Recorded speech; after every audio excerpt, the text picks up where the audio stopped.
Ha ha ha ha.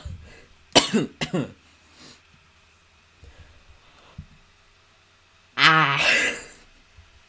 It is time. It is time for the lawyers. Let's go, let's go. Okay. I'm still... I have to keep remembering.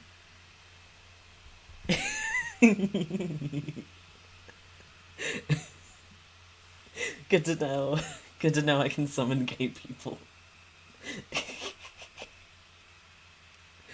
Oh my gosh. I have to use my powers responsibly.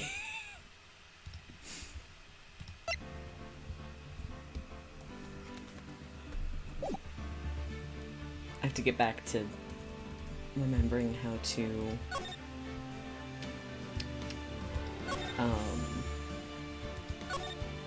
not play this game, but like the controls, because I'm not used to using backspace. Maya. Hey, Nick, it's you. I'm glad Mr. Edgeworth made it through the day okay. It's a relief. Hey. Why'd you do that anyway? I don't know. I just knew I had to do something. I know I'm not the lawyer my sister was. You're not a lawyer at all. This game is gonna make me cry again.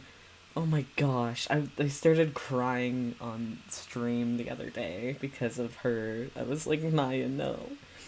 I'm sorry. Well, you did save the trial. Just behave from now on, okay? But she helped. Okay. Maya. Questioning. Have you been questioned yet? No, not yet. Detective Gumshoe was here just now. He said... Her and Edgeworth are besties. I don't take criticism. Exactly. I just think they should be friends. I think they would have a funny friendship.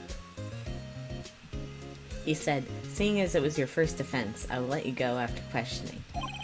Phew. Oh, and he wanted me to get bail money ready. You can pay for me, okay? Huh? How much?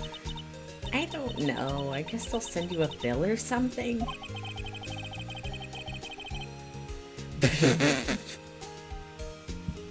Another one for the Kinney thing. Another hit for the kin list. God. Why do I picture giant bales of money every time I hear the word bail? Legend. Any luck with Mia? None. I can't get through to her at all. I tried. I really did. I don't know what to do. I think I probably shouldn't have stopped my training. Seems like she really did her best. Did do her best. I should check and see if there are any waterfalls in the local area. I wonder if I'll ever see my sister again. Aww. Man. Dude, okay. Let's go. Okay, this is the right place to go. There are fewer than there were yesterday, but the cops are still around the park. I wonder if Detective Gumshoe is here today. Let's go see our boy. I'm gonna see Larry. I haven't seen Larry around today at all. Probably off paying through the nose on a date with the lovely Kiance. Okay, I don't think there's anything here. The woods? Hello, Gumshoe. Hey, Detective Gumshoe. Hey, pal. The trial today, Yes? What about the trial? I like his little eyebrow wiggle. Well, I was gonna say good show, but it wasn't really all that.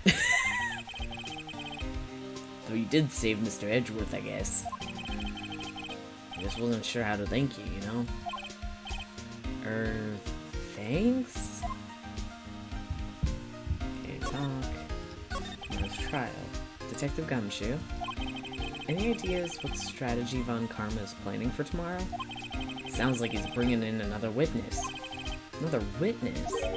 Oh right, he said something about that in the trial today. I hate this man. There were 2 witnesses. I don't know what... His voice makes me feel like I'm a garbage disposal. Okay. I was wondering who that other witness was. Who was it? Sorry, pal. As much as I'd like to, I'm not at liberty to divulge that information. Right. Alright, I want to ask you something about Edgeworth. What's up? Is he afraid of earthquakes? I never heard anything about that before. Aw. Mr. Edgeworth doesn't talk about himself too much, see? But there's one thing that's clear as day. Him hating crime the way he does, and him becoming a prosecutor, and him being scared of earthquakes. It all started with that incident. The DL6 incident? Yep, that's the one. 15 years ago, when he saw his father shot before his very eyes. Still feels the pain now. You can see it in his eyes. Cries. Okay. I want to talk to you about Maya Fey. Huh? She's not out on bail yet? That's strange. Told him to let her go as soon as they had their report written up. Man. I don't know what would have happened in that courtroom today if it weren't for her. I've seen her getting dragged out by the bailiff. And be honest with you, pal, I'd shed a tear or two. Mr. Edgeworth, he was so... Aww. Aww. Mr. Edgeworth, he was so moved I saw his lip trembling. Really? Cold as ice Edgeworth. He was really grateful for what she did, you know? I'm gonna head back to the station. I'll get the report on Maya and get her out of there as soon as I can. Thank you. Oh, wait. I was wondering, how much is bail going to be? Don't worry about that. Mr. Edgeworth is posting the whole amount. What? Edgeworth? Didn't I tell you? He's grateful for her and for what she did. Alright, pal. Well, don't forget to pick her up, okay? Wow. Maybe I can get Edgeworth to pay this month's rent, too.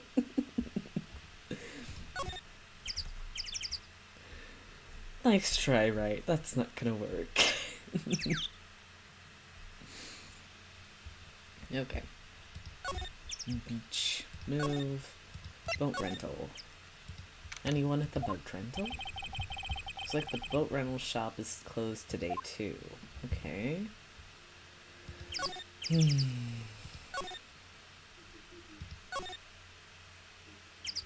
I don't know if there'll be any new clues.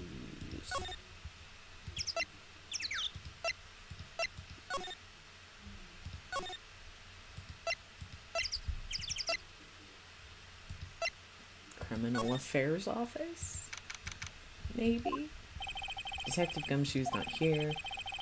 Gumshoe's at the scene again today. Huh? Oh, really? He's a live wire, that one. Got into a fight with the chief for not following protocol. Not following protocol? Bet he wouldn't help them build the case against Edgeworth. Okay, we don't need to be here. Maybe go here? Anybody here? Sure is quiet here with no one around. Alright. I have to get my the detention cell soon. Okay, let's go back. Alright. Hey, Nick, you finally came. They just finished the paperwork. I'm free to go. Free at last, eh? Those interrogators were really mean. They were like, okay, okay, what did you do this time? And I was, like I was some kind of criminal. Can you believe it? I must bring up the fact that you do want to steal a lot. And also you were accused of murder that one time. They probably remembered you from that. Well, they did let you out in the end, didn't they? Oh, that reminds me. Thanks for bail. Thank Edgeworth. Huh? He posted bail for you. Said he was grateful for what you did. Mr. Edgeworth did that? Huh. I have to make it up to him. We've got to win this case, Nick. Okay. Talk. What to do. What do you think we should do next? We're kind of lacking in the clues department. We could go to the park and look for Gordy. I was kidding. Still, if there are any clues out there, the park's as good a bet as any. What do you say? Shall we head down there? Sure. Okay. Have you noticed anything lately? You know, I did notice one thing while I was here in detention. It's really pretty comfortable here. It's warm and they keep it very clean. I meant, have you noticed anything about the case? Well, not much more than that, no. She's probably still upset about Mia. I should leave her alone. Okay. Move.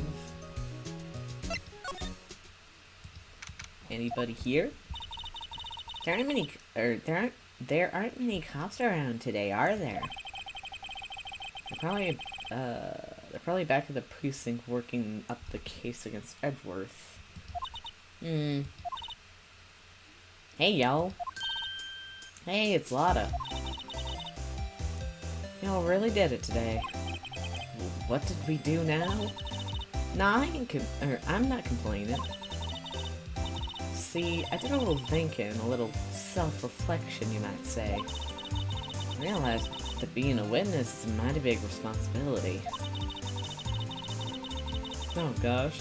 But I just went up there, started blabbing about any old thing that came to mind. Lotta. So, you see, I want to make it up to y'all. Make it up? Huh? Today's trial. What did you think of the trial? To be honest, I was doing it half because I just to say I'd been a witness. Even though I didn't really see anything. Kinda convinced that myself I had, though. I'm sorry, I knew I caused y'all a lot of trouble. Well, memory is a tricky, vague little thing. Yeah, I sure know that now. I'll be fine the next time I witness a murder. Right. You mean the first time you witness a murder? What about Gordy? Right. Well, the way I figure it, the trial's only stroking the flames of Gordy fever. I'll get my exclusive photos and rocket to start it. Alright, Lotta, you go, girl. Being a girl boss is thinking that you saw a murder happen when you were really just looking for a beast. I wish I could be an investigative photographer too. Finish your spirit medium training first. Lotta, what do you mean by making it up to us? Well, you see. Actually, I got a bit of information for you. What? That Von Karma didn't want me to say nothing about it. What information? Now we're getting to the heart of it. See, I reckon we might be able to do ourselves a little exchange. Exchange? I thought this was a make it up to us. Right. I propose a little exchange to make it up to you. What? Information don't come cheap, my friend. Hey. I see you thinking now. My, how unsophisticated these southern folk are. It's written all over your face. Let me tell you, most southerners are way more sophisticated than you. Okay. I'm just the exception, okay? I love her. I love that she's like, oh, you're thinking that southern people are unsophisticated? Well, most of them are, but I sure am not. Or you're thinking country folk are stupid? Well, I'm the exception. Everyone else is smart. Kins that. God. Okay. Well, what'll it be? We got a deal or not? What do we do, Nick? Deal or no deal? I guess, what do you want from me? We don't have any other leads. I don't think we have a choice here. Okay, how much? Hello, hello. Does a gay little wave. Huh? You completely off your rocker? Thanks, ma'am. Thank you. I may not be sophisticated, but I'm not trying to rob the poor. Huh? The only fair exchange for this information is information. Listen good. What I need for you is information about Gordy. Whoa. Gordy? But Gordy doesn't... I mean, Gordy might not exist. Well, then bring me proof that shows he don't. I'll be keeping watch from the car, okay? If you see something, y'all come to me first, got it? Okay. Right, see y'all later. Okay, Nick, let's get hunting. We have to hunt an off-brand Loch Ness monster? Okay. Hunting? You don't seriously mean... Gordy, I sure do. What about Edgeworth? We're gonna hunt Edgeworth? We're searching for Gordy for him, Nick. Don't you get it? Okay. And how exactly do we... how exactly do we search for a make-believe monster? Maybe we can find a monster myth specialist. Where are we gonna find one of those?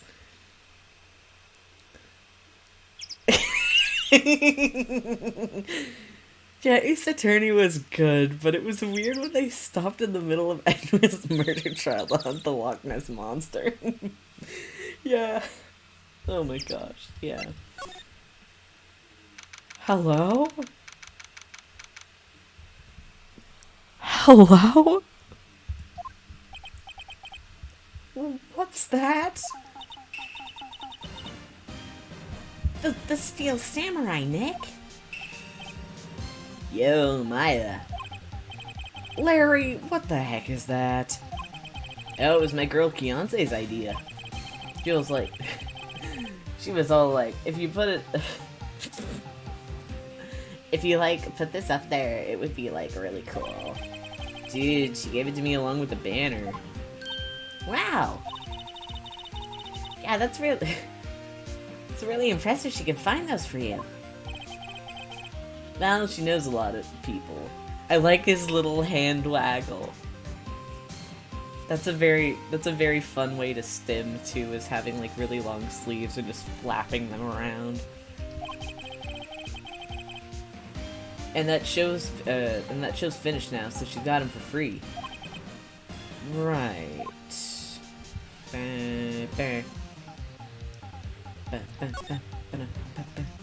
Edgeworth. Yo, Nick! What happened with Edgy? Well, we made it through the first day of in Coral, right?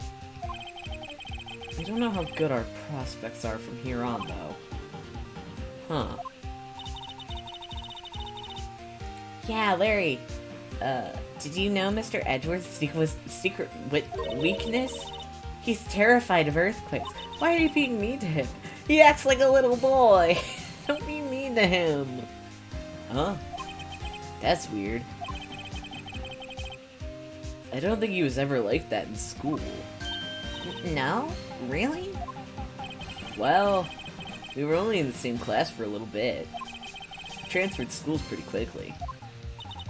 Transferred? Right, when the DL6 incident happened. Doesn't look like Larry knows about it, though. You didn't either. Hey, Larry? When did you get that big thing? Cries. Huh? Oh, wait, wrong voice. That's the Maya voice for Larry. Oh. Huh? Oh, the big guy? Had him... Had that for about a month, yeah. It's a big hit with the kids. Why wasn't it there yesterday? Huh? Huh? Oh, right. The compressor was busted. Compressor? Yeah, it's the little unit by my hot dog stand. It's what I used to put air in the Steel Samurai. Broke a little while ago, so I sent it in for repairs. Oh. And here I thought you'd inflated it all by yourself. Calling him a windbag? Okay,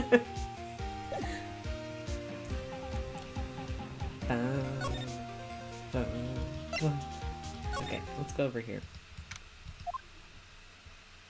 Hi, Lotta. Hey, y'all. Well, y'all find anything about Gordy? No, nothing. Well, keep moving. It gets cold out here at nighttime. It's a little chilly. I think I have to sneeze. Whoa, no you don't. No sneezing. What?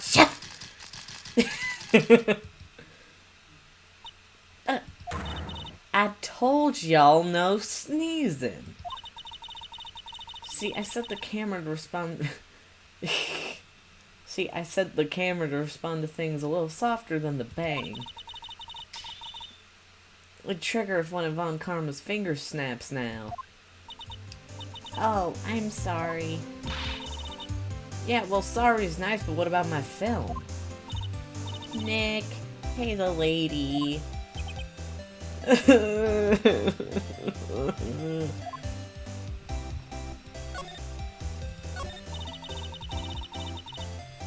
Learned something in today's trial, that's for sure. Testifying with serious business. That's why I decided not to talk about the case anymore. Huh?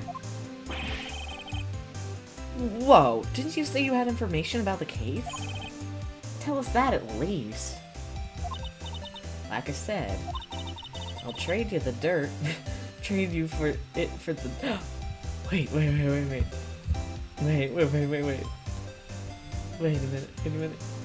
Wait, no.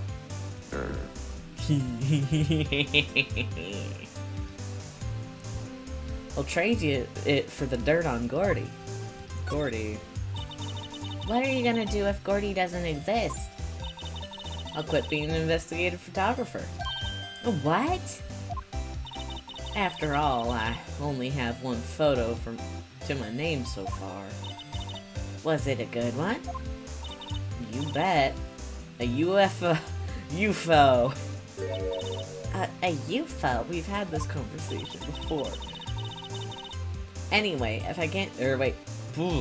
Anyway, if I can't get a career making photo this time around, and that's it. I'll quit and go back to school. Huh? So you really are a university student? Yeah, well, I'm taking a break for a bit. Right. Okay. Gotta go find things. Aren't we all? Yep. I sure was a university student once. Why is he making that face? Okay, goodbye. Anyone over here? It's always so quiet here. I wonder if the boat shop is closed for good. Well, with the murder on the lake and all, they're probably just taking a vacation until it blows over. I get it. Okay.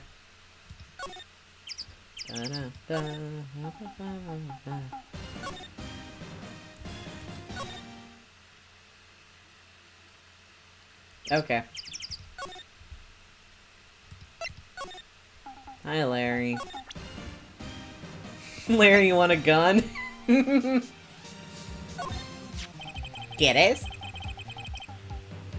That's the guy that was selling my dogs, or selling my dogs faster than I could cook them. Do you think Gordy really exists? No, I think somebody probably saw something else and they thought it was that they thought was Gordy. But I'll keep selling samurai dogs until the truth's out. Okay. Now, let's go. I guess we go talk to her. Gordy. Okay, we already know.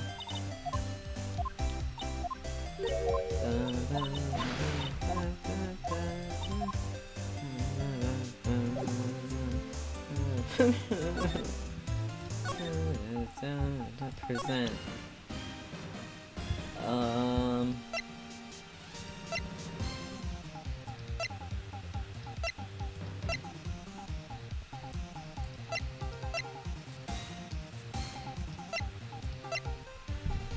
don't.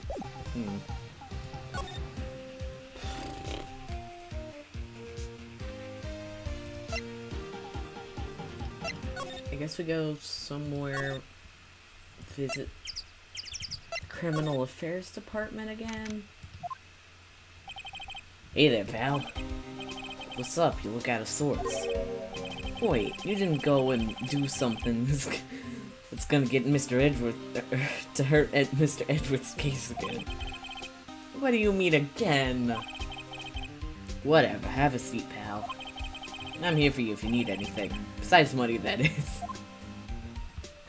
Gumshoe positive. The investigation. Okay. How's the investigation proceeding? It's not really. We have another meeting coming up. We're supposed to talk about Mr. Edgeworth's motive. Oh, I remember now. Uh-oh. His motive? See, Mr. Edgeworth's father died in the DL6 incident. And the guy who got the lone suspect declared innocent was the victim in this case. Robert Hammond. He's saying that's why Mr. Edgeworth shot him. And Edgeworth never talks about his past. Uh-oh. I don't like that smiley face. That's a little bit suspicious, if you ask me. Bet they'll drag that out and hit him with it in court tomorrow, too. Man needs therapy. Man needs therapy. Man needs friends in therapy. Poor Mr. Edgeworth. Gotta admit, doesn't look good, pal. Gordy. You know anything about Gordy, Detective Gumshoe? Say, Detective Gumshoe, do you know Gordy? The monster down in Gourd Lake? Not personally, no. It's his best friend. Well, we're looking for it. Huh? Are you out of your minds? Eek. You got the time to go wild monster hunting? How about doing a little questioning for me then? Oh, Detective Gumshoe is scaring me, Nick.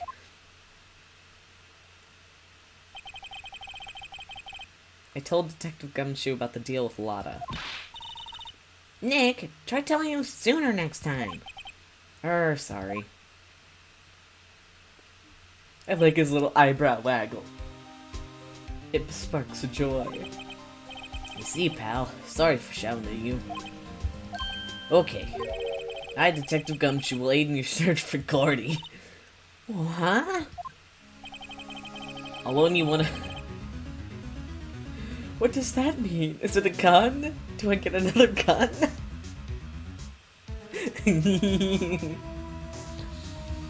I'll lend you one of one of our newest secret weapons for finding evidence. Really? Just like hands you a magnifying glass. You can take whichever one you like. Secret weapons.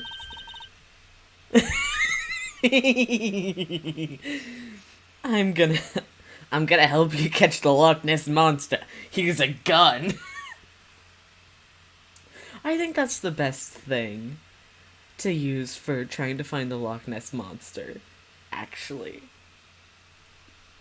Okay, give us the goods.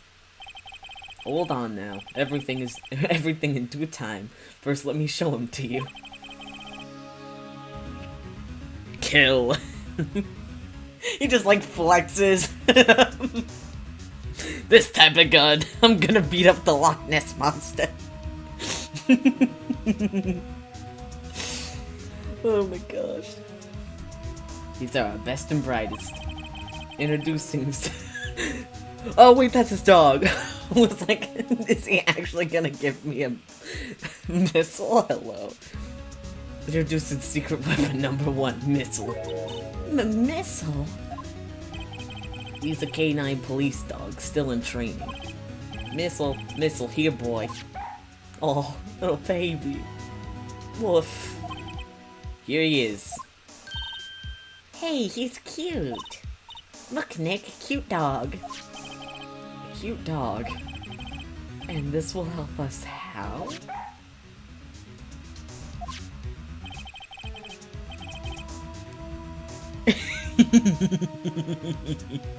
The dog is one? How is the dog a spoiler?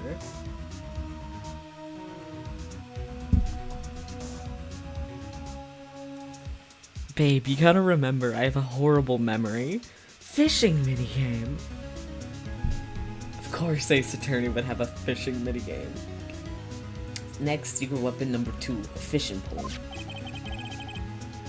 The dog isn't the biggest part of the trial, LMAO.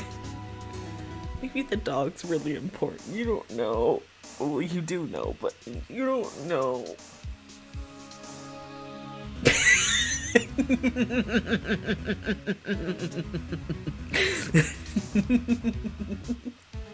I didn't look at the screen until now, and what is it with this game and things sounding vaguely inappropriate?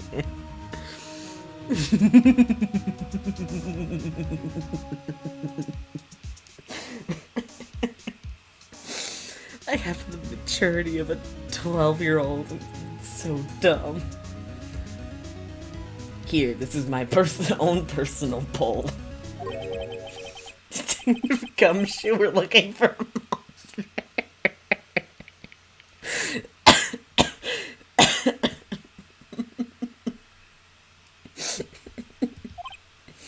Yeah. How are we supposed to catch a whole sea monster with a fishing pole? Heck yeah. You never know till you try, pal. Okay, this next one is the last one. No, please, I'm already overwhelmed by our choices. A metal detector. Secret weapon number 3, a metal detector. Here. Detective Gumshoe. We're looking for something alive. Right. How are we supposed to find it with a metal detector? Good. Hey, you never know, it might have been eating soda cans. Well, which will it be? I can't make up my mind, Nick. They all seem so perfect. I can't make up my mind either, for the totally opposite reason. Oh well, I suppose it can't hurt to... I want Missile. I want the dog. Puppy. Can we borrow Missile? Sure thing, pal. Be good to him. But doggy, he's so cute. Oh boy. Very cute with shiny eyes. He's my best friend.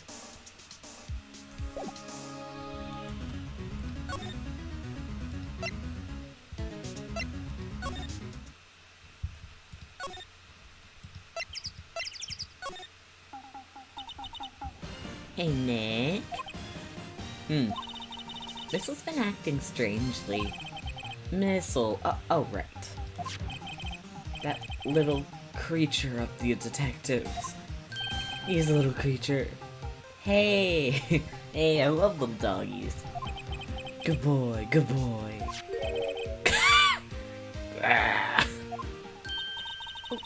What's wrong, Missile? That is a very interesting. I don't think the person who drew the dog knows how to draw dogs very well. Attack, kill. Eek! Missile! Missile! Oh my gosh. Whoa, stop that thing. Cannibal, it's eating my samurai dogs. Oh. Dog going ham, dog going wild. My samurai dogs. Wow, he ate every single one.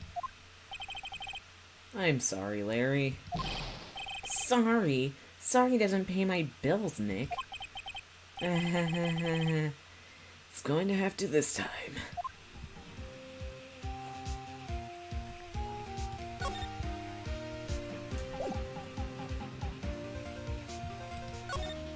Dog is hungry. Leave him alone. Present dog. Would you like to see the dog, ma'am? Hey, Lotta. Oh, cute. He's yours? He's a canine police dog. His name's Missile. Oh. Canines are the ones they use to sniff for things, right? I wonder what Gordy smells like. I hadn't thought about that. Gordy smells like fish. Not weed.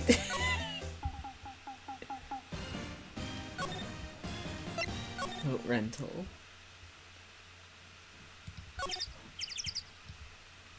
There were some boats floating on the dock. The murder took place in a boat from this dock. Apparently the police took the actual boat that was used. They took a whole... Gordy smell like Edgeworth's drama.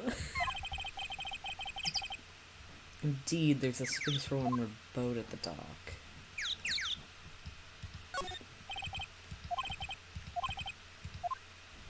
They're probably closed because of the murder. No kidding.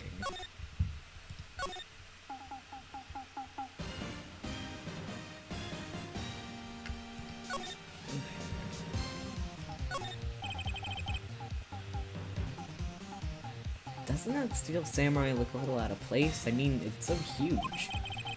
I guess it's good advertising. Something about this steel samurai just doesn't work for me. Huh? Really? Looks pretty well made to me. Still a novice, aren't you, Nick? Really? True connoisseurs like Cody and me don't fall for this kind of stuff. These Steel Samurai fans are obviously in a league of their own. Garbage. The trash can is empty, at least the place is well maintained. I can't get over the samurai dogs. The original samurai dogs, no less. Hey man, whoever calls their product is the original first wins. Why don't you add world famous to the sign? Hey, good idea. What have I done? Okay.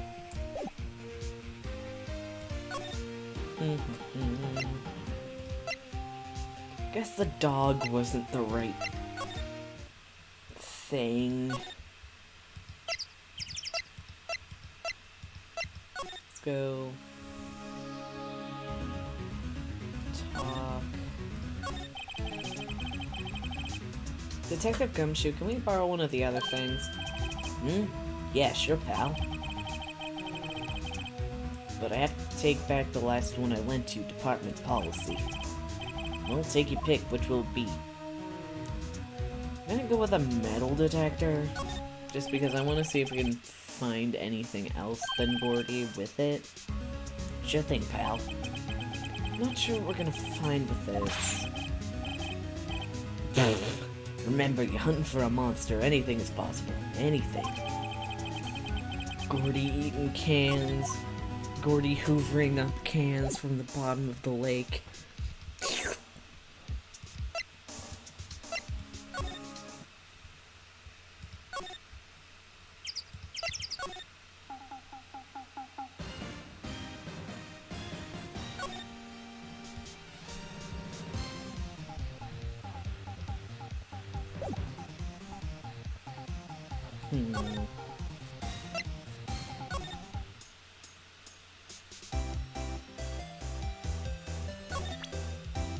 Can we get any hints about this if we talk to her? Hey Lana, look at this, a metal detector. I know what it is. I'm not sure. Not sure that's gonna pick up Gordy though. Unless he's been eating people's watches or spare change or something. Gordy only eats metal. This is a fact. Oh, I hadn't thought about that. Okay, we're gonna go to the fishing pole. Fine.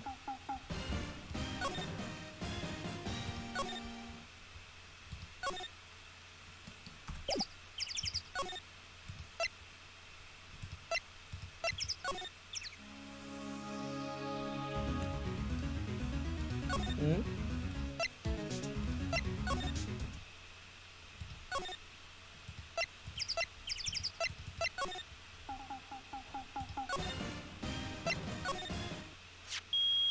Oh, okay. Nick! It's beeping. The metal detector's found something. Sure is loud enough about it. Whatever it is, it must be in those bushes. Go check it out, Maya. Why do I have to check it out? 1 million yen. Nick? Look! Huh? An air tank? Huh, the valve looks broken. I thought it was Gordy. I was Gordy on the beach. Maya, first of all, why would Gordy be in the bushes? Second of all, why would a metal detector react to a sea monster? Oh. Huh? There's something wrapped around this air tank. It looks like a string of flags? Well, we might as well take it with us now that we found it. It's heavy. Air tank of dubious value. Move. Let's go talk to what's-his-face about it. Oops. Dun, dun. E. What? An air tank? What about it? Larry, I want to ask you about this tank. Is it yours? Say, is this air tank yours? Why would I have a thing like that? See how there's a string of flags around the valve tank? It's like the string of flags around your steel samurai there. It must be a coincidence. There's strings of flags everywhere these days. Like elementary schools. And used car dealerships. Look, why would I need that tank anyway? To inflate something? Used it to inflate that, didn't you? Inflate what? What else? A big puffy steel samurai. Now, why would you go asking me a question like that? Why are you like...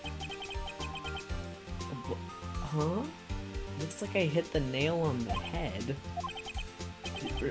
Right. Actually, see, the compressor I always used was on the fritz. I tried using a tank to inflate it just once, and it didn't go so well, as I suspected. Ask more about the tank? It didn't go so well? Yeah. Do you think you could be a little more specific? Come on. Look, it's embarrassing. I don't really want to talk about it. Tell us. Fine. Whatever. It's like what I said. The compressor was busted. So I took the tank and tried to fill the steel samurai up with that. And then, blam.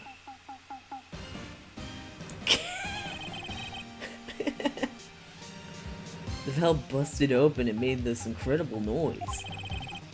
And the tank there took off like a rocket. And took my poor deflated steel samurai with it. What? Off into Gourd Lake? Sure scared me. Scared me out of my gourd, that's for sure.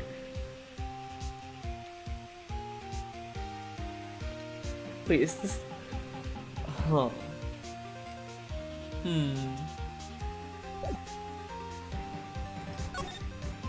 Flying air tank. So the tank and the steel samurai you were trying to fill up with flew away. What happened next? Well, all that happened on the 20th or so. The 20th, a week ago. Now, as far as I could see, the tank went flying out into the lake. So I went every night in a boat to look for it.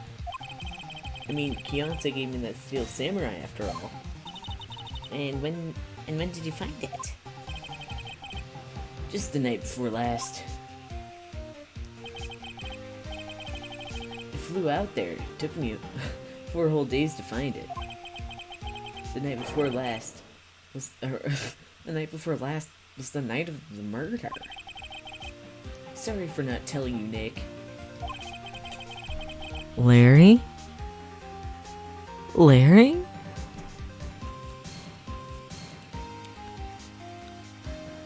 Larry? Actually, I was here on the night of the murder. But you see, I went home before midnight. Larry framed Edgeworth. So you didn't know about what happened? No. That's too bad. It's not all bad. We solved one mystery at least. A mystery? Maybe we should go tell her. Yeah. Yeah, the steel samurai thing was...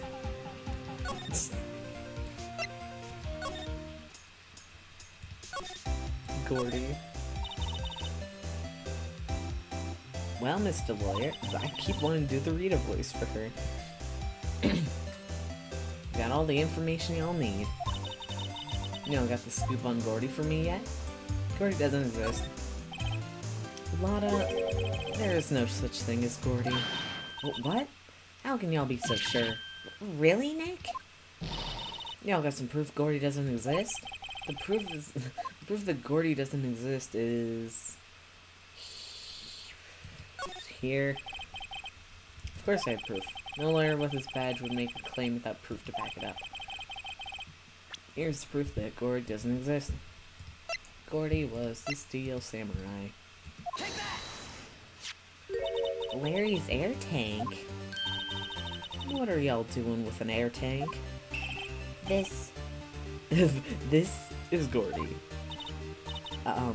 Excuse me? What exactly are you saying, Nick? There's a stand near here, a hot dog stand. There's a giant inflatable samurai doll there. About a week ago, an idiot who happens to be a friend of mine tried to fill it. He used an air tank, and when the valve blew, the tank flew into the lake. Apparently it made a pretty loud bang when it flew. A bang.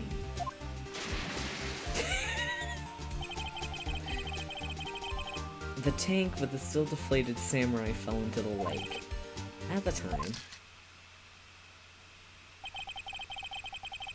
a couple was taking a photograph of the lake. This photo. Wait, so you're saying that Gordy is really the steel samurai? Well, that's a fine way to ruin a gal's dreams. I'm sorry, Lotta. Nah, it's okay, you win. I'll give you your info like I promised. Or Lotta. Case information. I'm sorry, Lotta. So, tell us this information you have. A promise is a promise, I guess. I overheard the cops around there, or here, saying something about a witness tomorrow. They said he's the caretaker of the boat rental place up the path there. A boat rental. There's someone there? I mean, it looks so deserted. Just an old guy living all by himself. Y'all should go check it out. Thanks, Lotto, we will. Is this the guy with the parrot? Let's get cracking, Nick. Hold on. Something else? Something else? Yeah, the night of the murder. The camera clicked twice, you know. Huh? Wait, so you have another photo? Well, yeah, but there's nothing in it, is all. Just the lake. I figured it wouldn't be much of use as evidence, so I kept it to myself. Well, might not be helpful at all, but here, take it. Bye now. Y'all take care. Time for me to pack up and leave. Bye, Lotta. Interesting. Uh-huh. Because there were 2 bangs. She heard 2 bangs. There were 3 shots fired from the gun. Oh yeah, it's all coming together, baby. Yeah. Okay. Poor Lotta. It's all Larry's fault. It's all Larry's fault. The legend still lives on, I guess. The legend? Yeah, the legend of Larry, familiar to all who knew him for any length of time. When something smells, it's usually the butts. Someone should whip that butts into shape.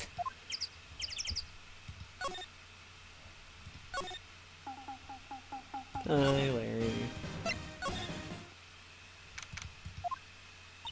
Hey, Nick. This is the boat shop that Lotta was talking about. You're right. Doesn't seem to be anyone around at all. Well, let's go check it out anyway. Salmon.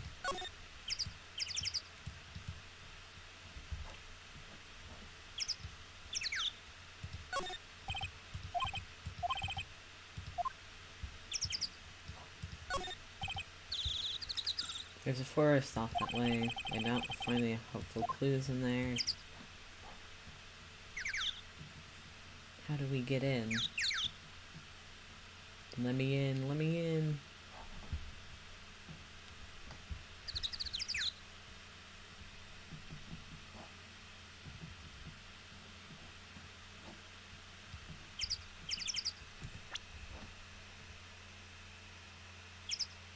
Oh. Aha. Bird. Bird. Hee hee, funny bird. Meg, that you? Eek. Hey, is that Keith with you? Where have you 2 been? Been word sick. Nick, you handle this. I think I'll leave this one up to you, Maya. Meg? Yes? Finally made up your mind, haven't you?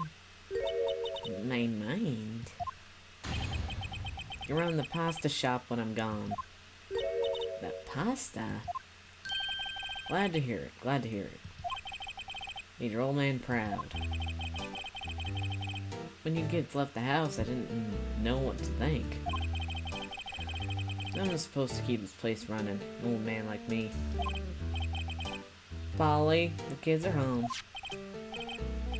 Hello, hello, Spot. Nick, what was that? A parrot. The one on that perch. Keith? Yes? I leave the wet noodle. I leave the wet noodle in your hand. Kept capable hands, Sonny. Nick, what's the wet noodle? Based on the available evidence, I'd say it's the name of his pasta shop. That's a relief, isn't it, Polly? Hello, hello, Scott. Yup. Oh he napping? He fell asleep. Guess he's relieved. Yo, can I talk to the bird? Bird moments. Hello, bird. I know about you. Wow, what an amazing parrot that is. Good morning. Hello? Parrot doesn't like you. It ignored me.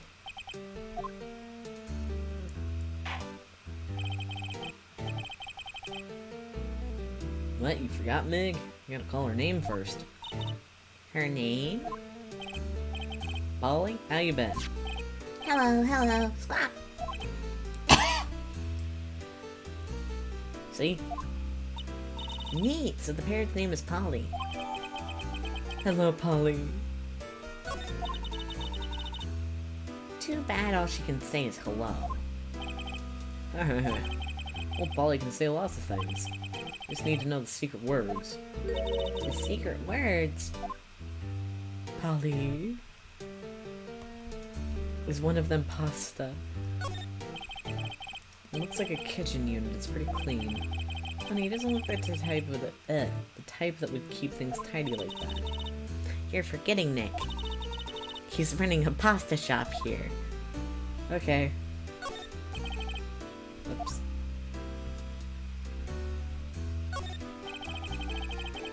Wow, there's lots of various fish in Gourd Lake, aren't there? Is that an angler fish? Why would there be an angler fish in a tiny little lake? Something's funny, Nick. Yeah, exactly. All these fish are saltwater fish.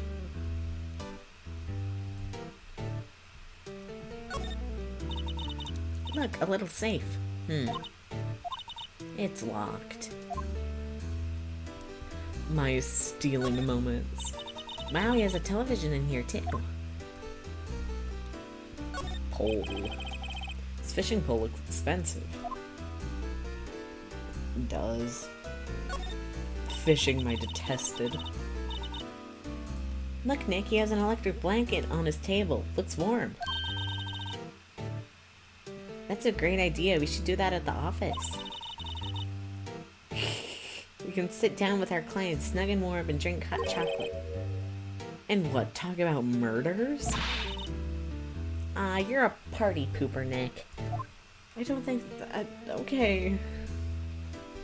Alright. Can I say pasta to the parrot? I want to talk to the bird. Polly, what's your name? Polly, squawk. Cute.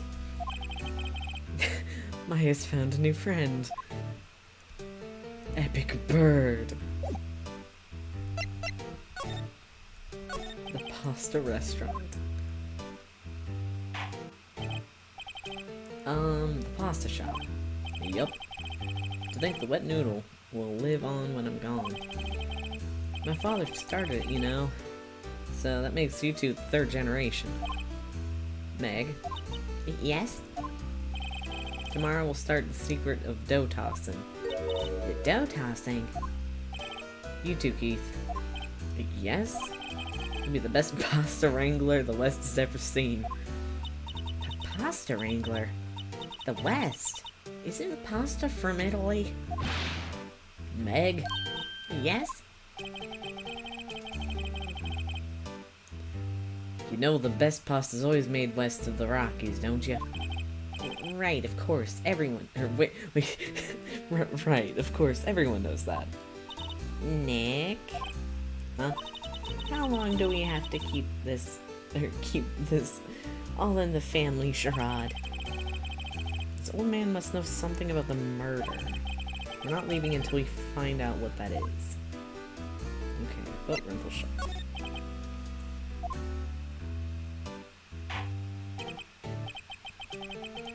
This is a boat rental shop, right? What are you talking about? This here's the place of pasta, the wet noodle. Though now that you mention it, we haven't gotten many orders for spaghetti lately. all the kids come up and say, "Yo, dude, we want to ride one of your boats." So I keep them boats out there. Youngsters these days, darned if I understand them. I'm pretty confused myself. Nick, this isn't going anywhere. But this old man is the witness tomorrow, right?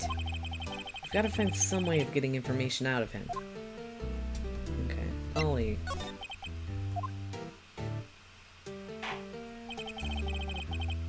Nah, my memory's gotten worse of late.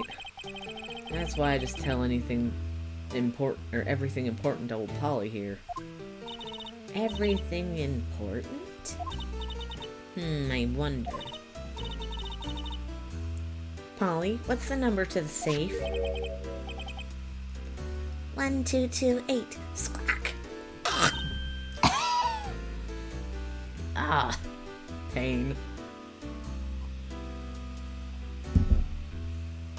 All right. Hey, Polly, watch it, will ya? Hey, see, Nick? All it takes is a little clever thinking. And a criminal mind. Quick, Nick, write that number down. Hey, don't get me involved in your little heist schemes. Okay.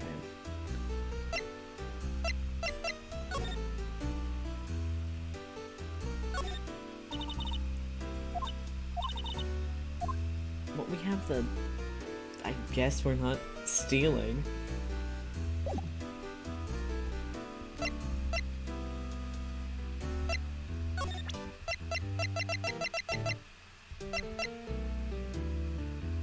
Polly.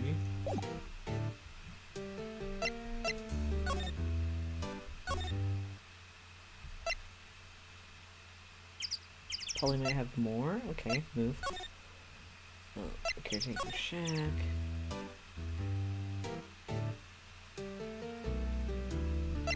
Yeah, I think it has a check.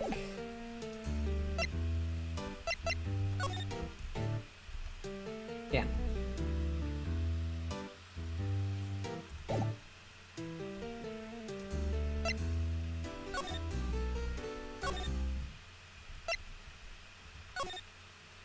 That's not good. Dun, dun, dun, dun, dun, dun, dun, dun, dun.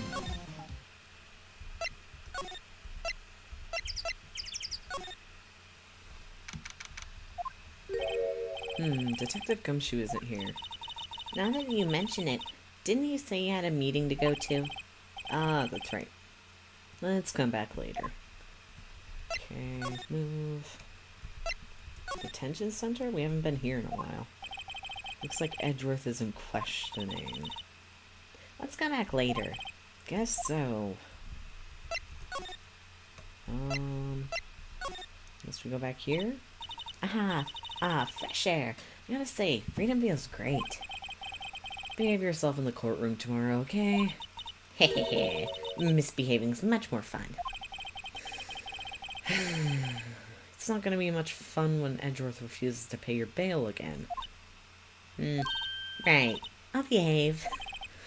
Oh dear.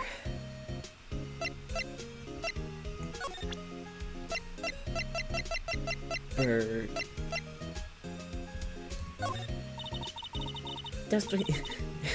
Don't waste time showing me things. We gotta get cracking on this case. You know the enemy has more tricks up his sleeve. He's bringing in another witness. Okay, yeah, well, we know that. Talk. What to do? Well, what should we do? I don't know. I've been in detention this whole time. I think I'll let you decide what we do. Deal? You haven't been in detention the whole time, though. Well, any thoughts you want to share? Well, I was in detention all day. I think I'd have, like, more time to think. Poor Maya, she probably thought about Mia the whole time she was in there. Okay.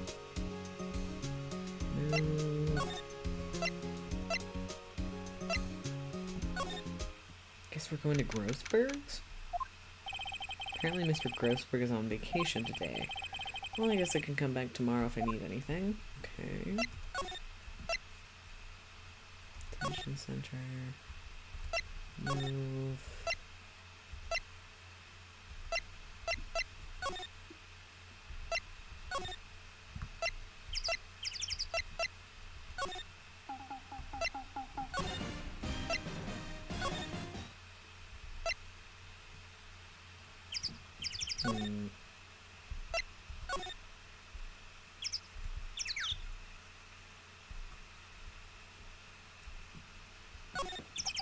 The trees grow quite thick here. Further back, the trees fade into shadow where the sunlight can't reach them.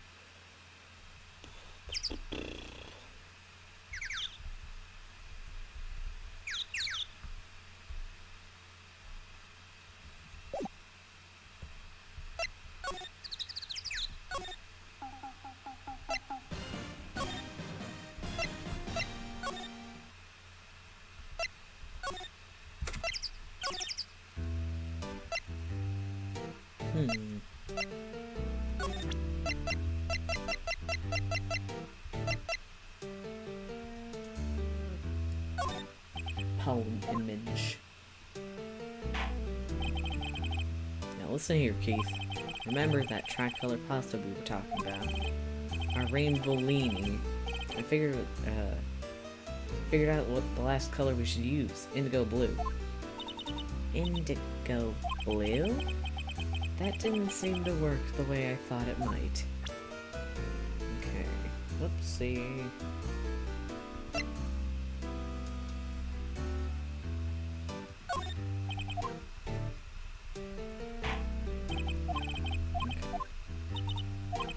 Hey, you have a thought? Okay, what's your thought? What you thinking?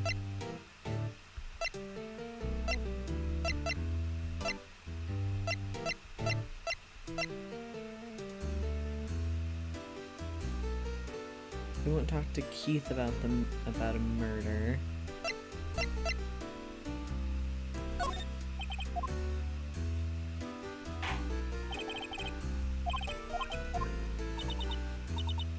Prove you aren't Keith. Oh, the badge. Okay.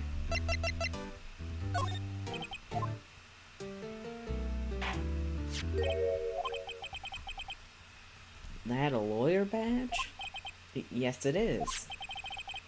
I don't believe it. This old guy is the first person to recognize my badge. I get it. Huh? Yup. I got it. You figured out now. You're not Keith. Nick, now's our chance to clear things up. Sir? No, I'm not Keith. And I'm not Meg either. We're here investigating a murder that took place on this lake the other night. Please help us.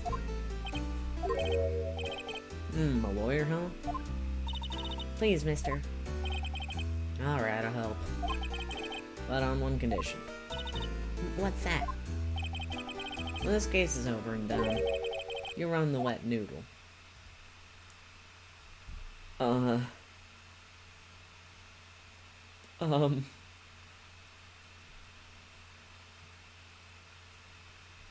I guess?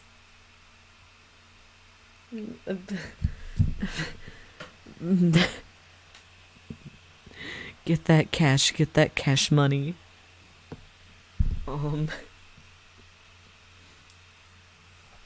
I guess we're running a pasta shop. Okay, we promise. Nick, are you sure about this? Hey, anything to get this case solved. Also, who wouldn't want to eat Phoenix noodles? I guess so. That's my boy. Good for you, Keith. Wait, didn't I just say... You too, Meg. Yes? Ah, shoot. Bring it. Now, what was that I wanted to know? Speak up, Polly. Hello, hello.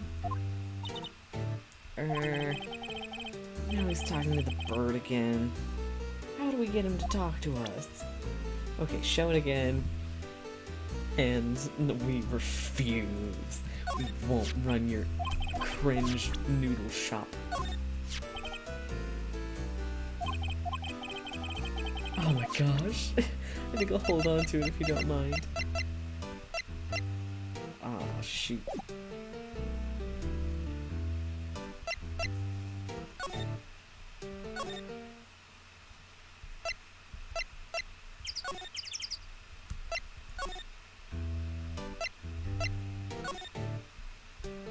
Bird? No.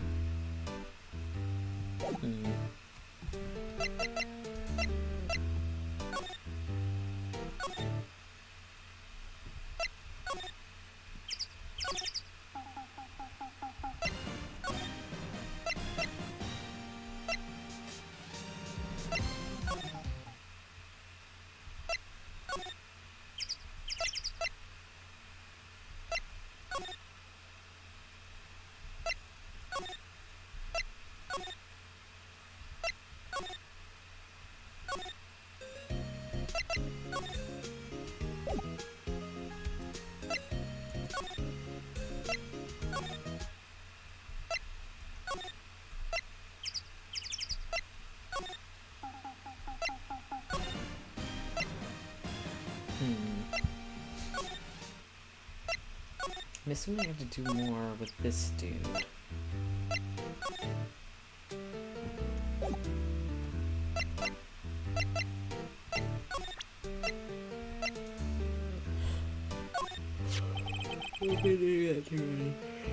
Grocery shop, tossed it. Oh, I think I'll hold on to it if you don't mind.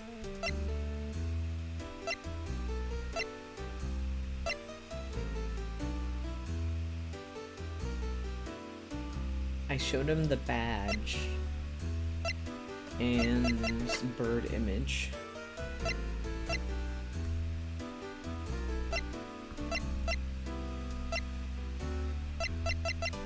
Maybe we show him this.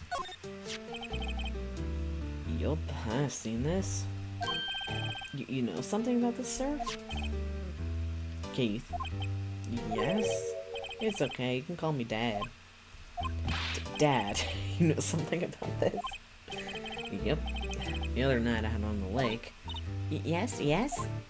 I know all about that. I've seen it. What? Tell us what you saw. Well, I suppose. Since you're taking over the shop and all. Okay. Cool. You saw... I forget the time, but it was pretty dark outside. Still night, yep. It's after midnight, but okay. Then I heard this bang, so I looked outside. Then I heard another one, bang.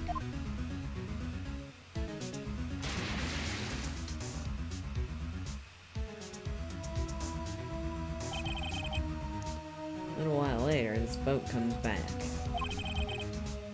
Then a man walked by my window here. He's muttering something to himself, yup. What did he say? Yup. I forgot. I'll remember tomorrow by court time, I promise. We need to get that, or we need to know earlier than that. You know what? Well, Terry was just here. Terry? Yep, that kid next door. He always used to make him cry, remember? He's wearing this tattered old coat. Got himself some whiskers growing out of his face. Must be talking about Detective Gumshoe. Comes up and tells me to come down to court tomorrow. Really? Somehow I don't think we're gonna get much useful information out of this guy. Maya, maybe we should be leaving. I think you're right. Oh wait, I had one more question. Huh? Polly, have we forgotten something?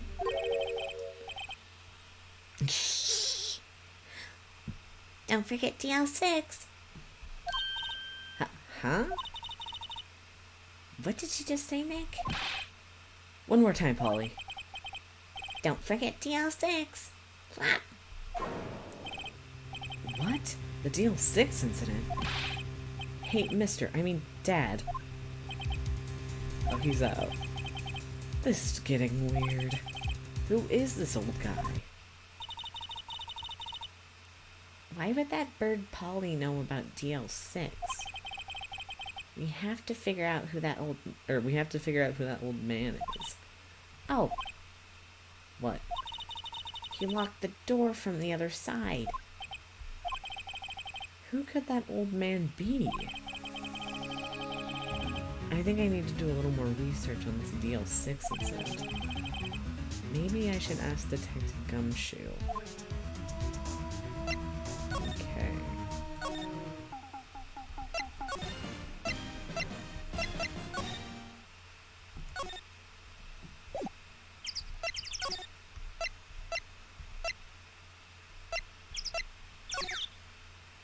Gumshoe. Hey pal, long time no see. It's been like, what, a few hours? Don't look so happy. What's wrong this time? Actually, we wanted to ask you something. Yeah? Talk to the dude.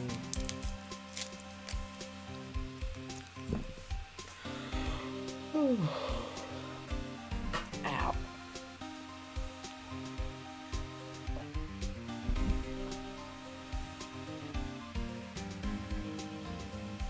Okay. Boat caretaker. You know the boat rental shop down at Gourd Lake? Oh yeah. The old man who runs it is appearing as a witness in court tomorrow, right? Huh? How'd you... That was supposed to be top secret. Do you know who that old man is, Detective? Actually, I don't. He's a bit of an odd bird. I haven't been able to get a straight answer out of him. He decided first that he wasn't persuasive enough to stand to testify as a witness. That's why we called Miss Lotta Hart yesterday. As for who he is, we have absolutely no idea. Sounds suspicious.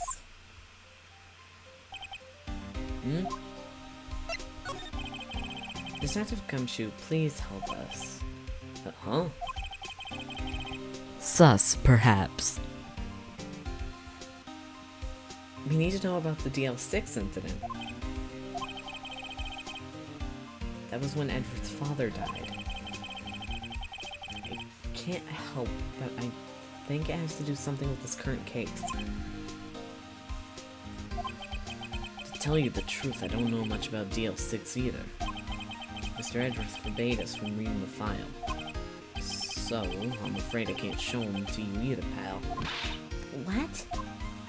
However, if you can convince me somehow the DL6 incident is related to this case, well, I guess I'll consider opening the file up.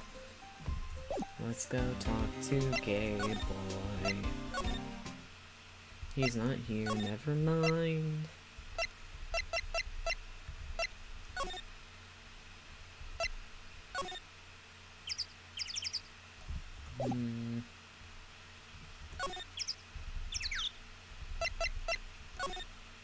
Maybe bring up the bird?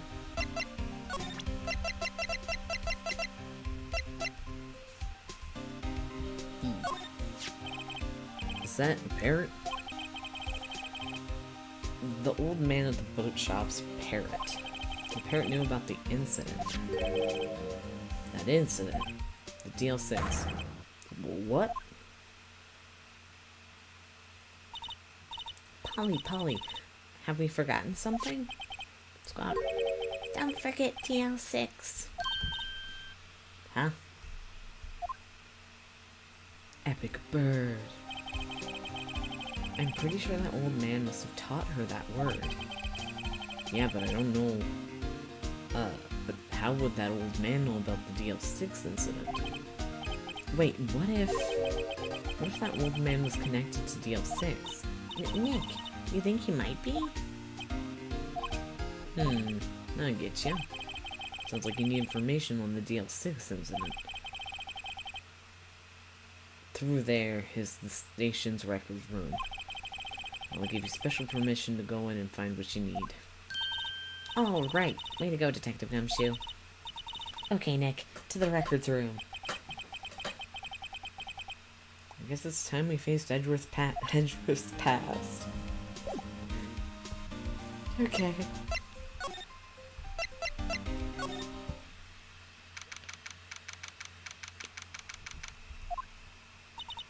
Wow. It's amazingly dusty. 10 years of files and 10 years of dust, I guess. Let's find that DL6 stuff, quick. 15 years ago, both me and Edgeworth were 9 years old. We were almost through with 4th grade when he suddenly transferred because of DL6.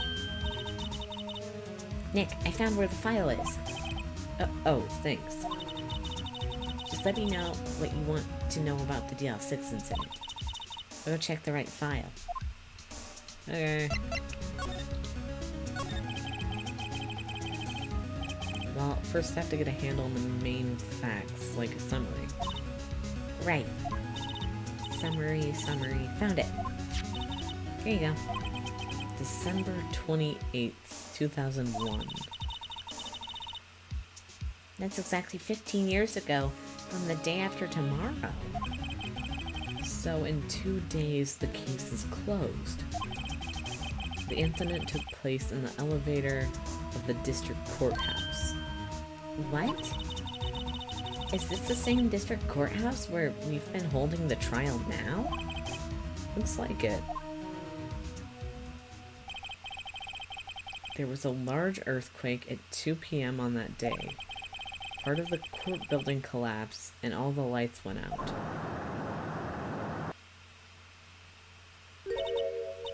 Wow, that was some earthquake.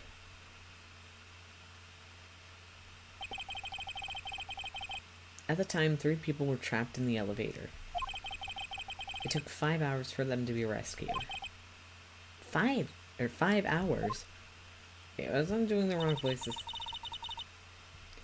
That would be scary like that in the dark.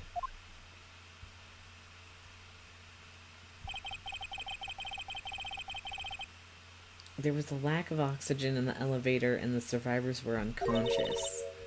The survivors? One of the 3 in the elevator had been shot in the heart. That was Mr. Mr. Edgeworth's father, wasn't it? Shot through the heart and you're too late. He said that his father was shot before his very eyes. So Miles Edgeworth was one of the other passengers in the elevator.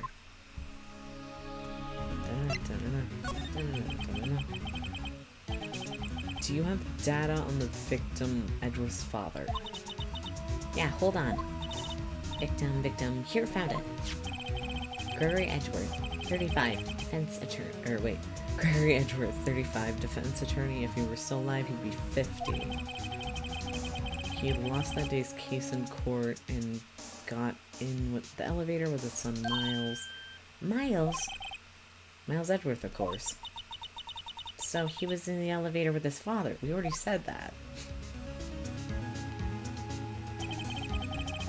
From the angle of the bullet and the other evidence, it could not have been a suicide.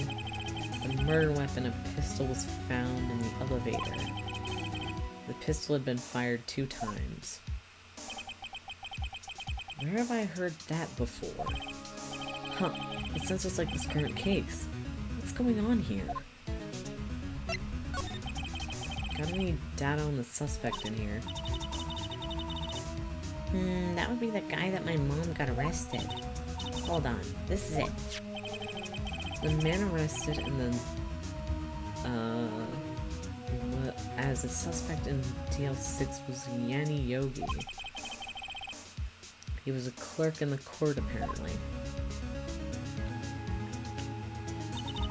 So, he must have been the 3rd person in the elevator.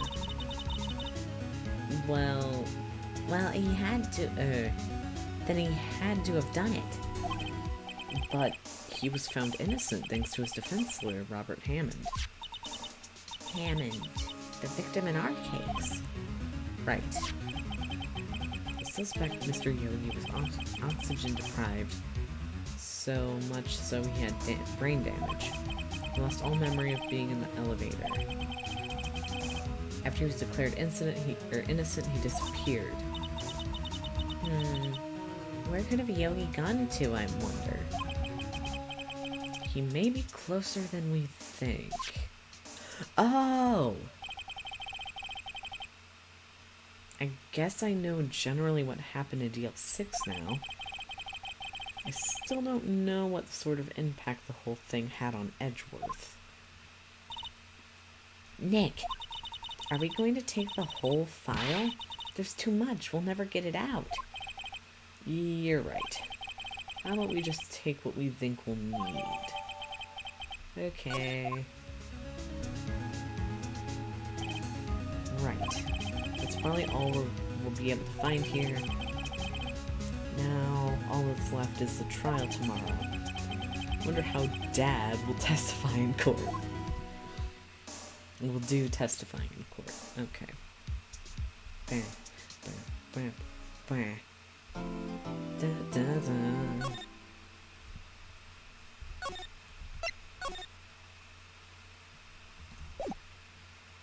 Let's go to court, baby.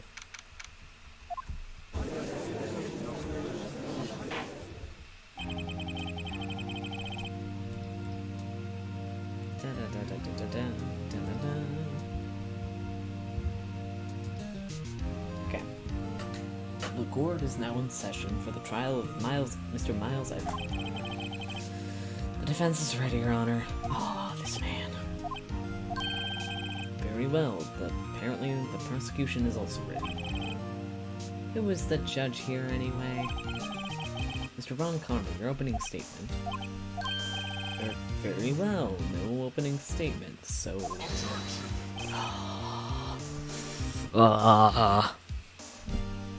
Hatred.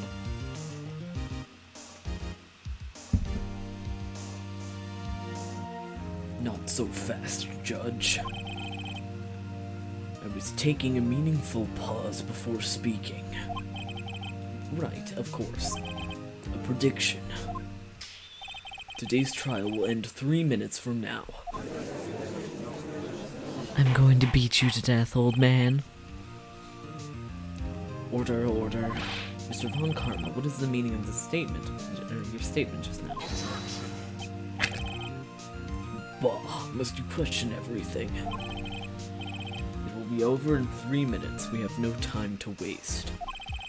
I call my witness now. Right. I call my witness, my decisive witness to the stand. It's that mysterious boat shop owner.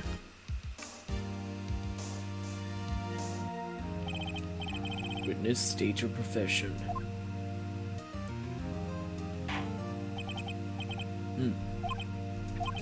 I am the proprietor of the restaurant, The Wet Noodle at Gourd Lake.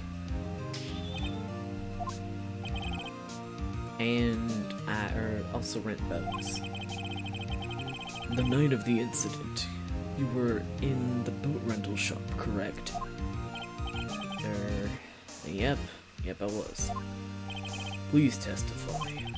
Wait a second. We still haven't heard who this old guy is. I want to know who he is. Wait a minute. The witness hasn't stated his name yet. Because I did not ask him, Mr. Wright. Bah. I have precedented that this trial will end in 3 minutes. Predicted. Stop asking trivial questions and cooperate. Yeah, right. The witness will state his name.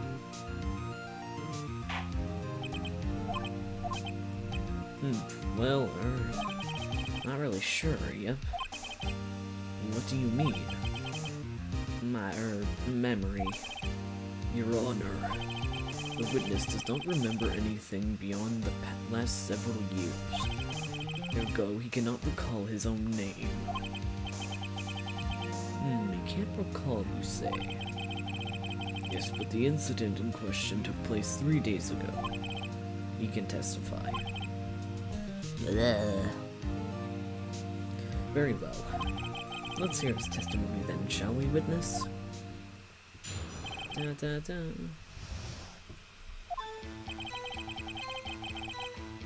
It was the night of the 24th, just before midnight, yep. I was in the restaurant, where I rent boats as usual. I heard a bang, yep. When I looked out the window, I saw a boat just floating on the lake, floating on the lake. Then another bang. Just about then, the boat comes back to shore and a man walks by my window. Very well. I'd like to begin the cross-examination. There is nothing to question my witness's testimony. Ergo, no need for cross-examination. Besides, there are only 10 seconds left before our 3 minutes are up. Judge, your verdict now. Yes. Mr. Wright? I'm gonna cross-examine. I'm gonna let this man just decide what's going on. What are you saying? Of course I'll cross-examine the witness. Very well, you may begin. Oh, you big baby. Excuse me, Mr. Von Karma. 3 minutes just passed. I see. Well then, let's just take our time. You may cross-examine the witness. Ha ha ha ha ha.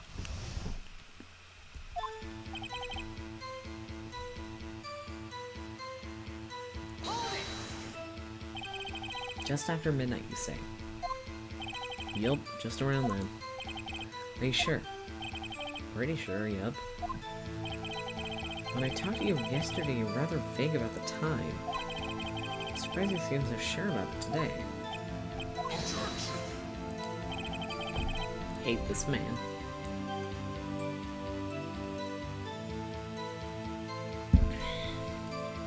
I asked him and he remembered. Isn't that right?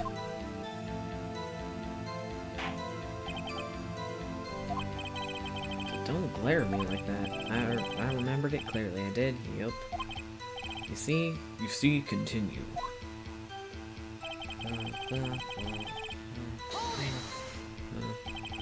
Is there anyone that can verify that? Well, I guess Polly could. That's not good enough for a court of law. Mr. Wright, what exactly is not good enough? Your Honor, this Polly is a parrot. A parrot? Don't be so hard on the girl, Keithy boy. Keith. The prosecution concedes that we cannot prove the witness was in the shop. Witness, please continue.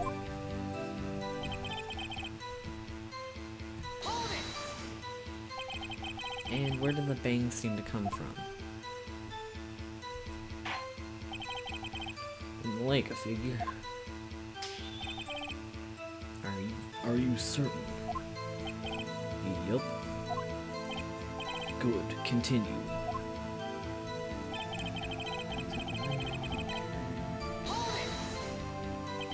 Was there someone in the boat? It's pretty far out there, I couldn't see clearly. Well, I figured there were 2 men there, yep. But you couldn't see them clearly.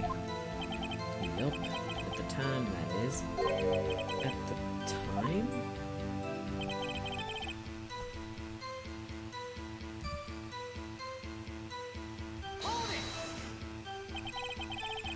So, you heard 2 gunshots total.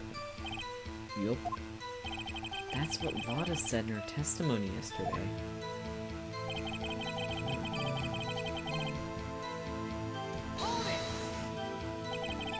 By your window. Yup, by my window. Right outside the window of my little shack. And could you see the man's face? Well, the fog was pretty darn thick, but he was right there in front of me. I saw him. This is a rather important detail. Please add it to your testimony. Tisk, tisk, tisk. I have a bad feeling about this.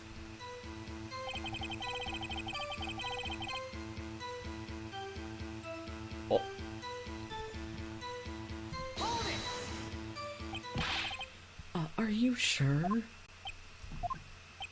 Uh-oh. Dad. Dead certain, Keith. Said, I can't believe he's dead when he, or as he was walking by, too.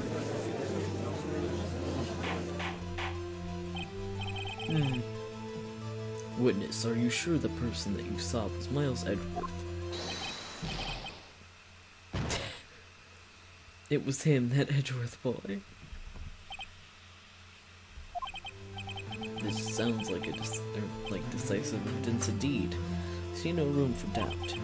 Von Karma. He lured me into cross-examining so he could set me up for a fall. Tisk, tisk, tisk. Nick, I don't like the way things are going here. Everyone in the courtroom is glaring at us. I better act quicker. This trial is never gonna be over.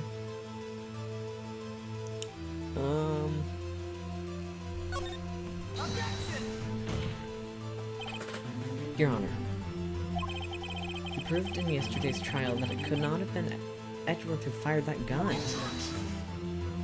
Mr. Wright, are you referring to the fingerprints from Edgeworth's right hand found on the gun? And the photograph showing a man firing with his left hand? Exactly. That is easily explainable. He could have wiped his prints after he fired. You're ignoring the truth of the matter here. Everything in the witness's testimony is true. Jed is lost in thought. What should I do?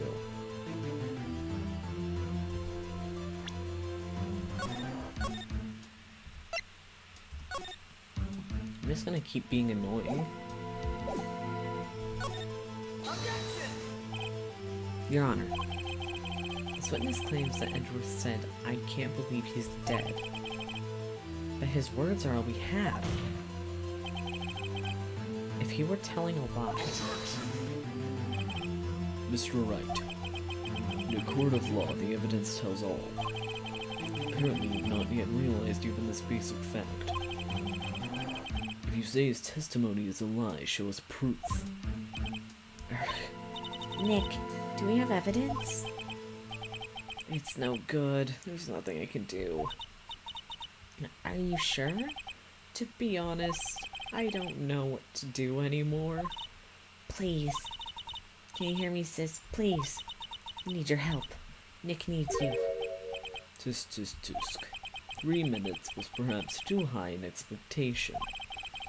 However, 15 minutes isn't bad. This must be a new record.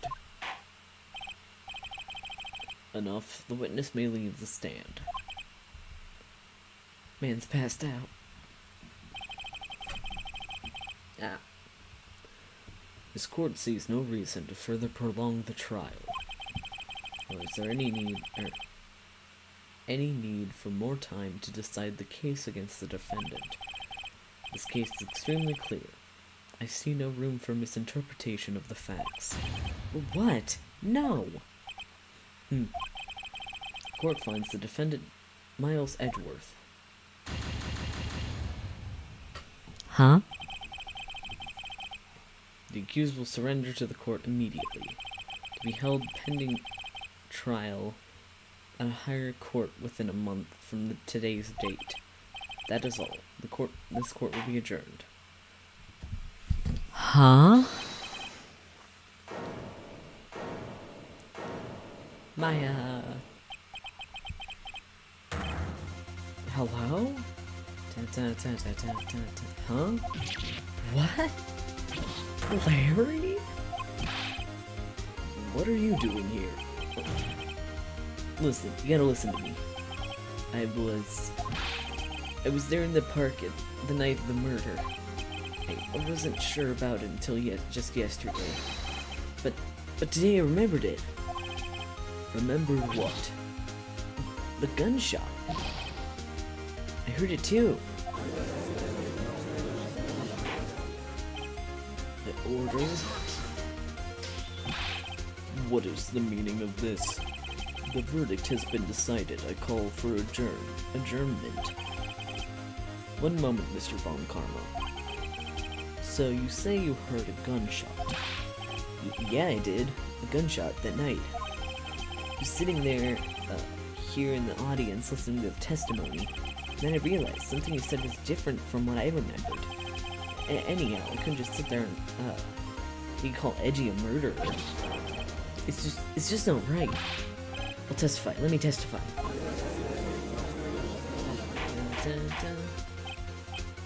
Order. Well, this is the first time something has happened like this in my court. I'm not quite sure how to proceed. Judge, you've already given your decision. The trial is over. Nick, this is it. Larry's given us one final chance at this. He's right. If only it wasn't Larry. He could make things even worse. Mr. Edgeworth was just declared guilty, Nick. It doesn't get any worse. You're right, okay. Your Honor?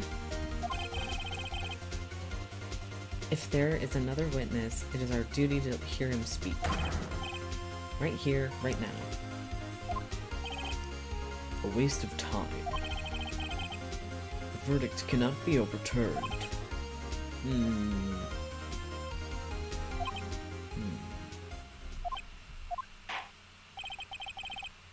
Allow me to speak my opinion. In all court proceedings, it is our duty to prevent an inaccurate verdict. In order to make sure no mistake has been made, every witness should be heard. What is this? I withdraw my previous verdict of guilty. Woo! We won the game! Mr. Von Karma, I order you to call this new witness to testify. Now. What? The court will adjourn for a 5-minute recess. After that, we will hear this new witness. Court is adjourned.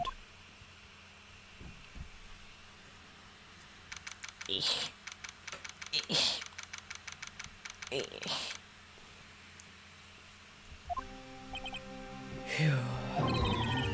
That was too close. Sorry to keep you on the edge of your seat like that, Edgeworth. I've seen worse. Yeah, right, Edgeworth. You're sweating bullets. I just wonder what Larry plans to say in there. Larry was at the lake that night. Yes. He said he went looking for the steel samurai balloon that flew into the lake. Oh, right. And he found the balloon in the air tank that night. Yeah. Hey, Edgeworth? Uh-huh? You say something, right? Yeah, a lot of things. You seem out of it. What's wrong? It's nothing. Huh? Mr. Edgeworth, there's something I've been meaning to ask you. What's that? Why are your fingerprints on the murder weapon? Oh.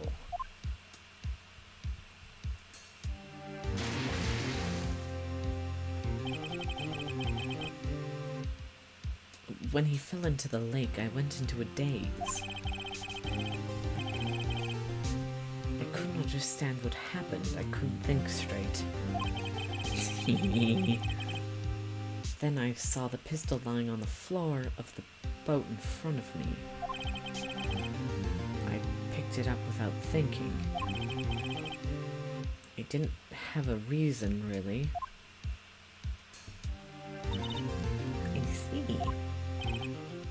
Right. Yeah? This might be our chance. Our chance? Von Karma has only ever run perfect trials. Perfect trials. Perfectly prepared witnesses, perfectly complete evidence. That's the secret to his success. This is the first time he's ever had to deal with something unexpected. It's that someone he hasn't even talked to testify before the court. And that someone is Larry. What are you getting at?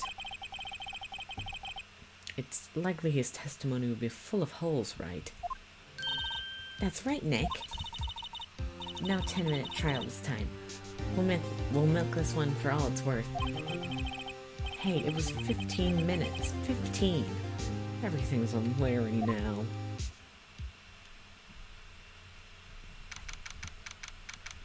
Okay.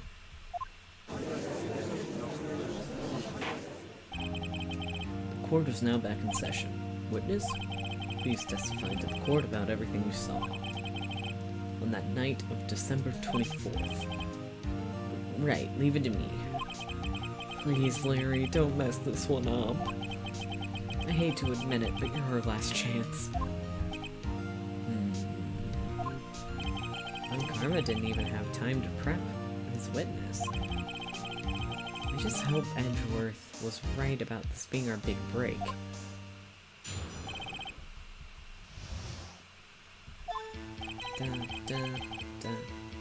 That night, it was out in a boat on the lake. I was looking for something, and I found it. So I was quietly slipped the boat back into the rental shop dock. Then, just as I was thinking about going home, I heard this bang. Looked out over the lake, but I didn't see a boat. So after I heard that single gunshot, I went home.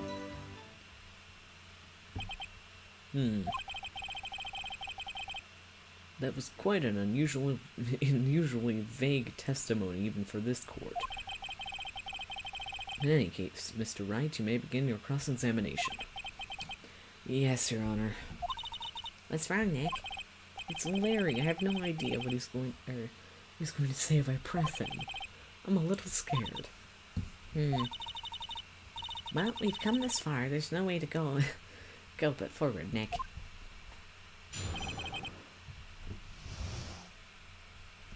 Okay. Okay. Something wrong, Mr. Wright. There are so many things wrong. There were so many things wrong, I don't know where to begin.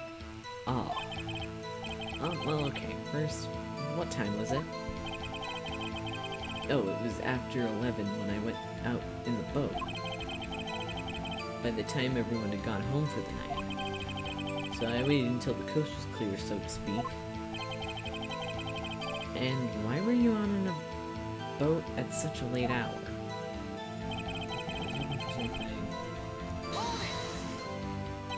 Looking for something.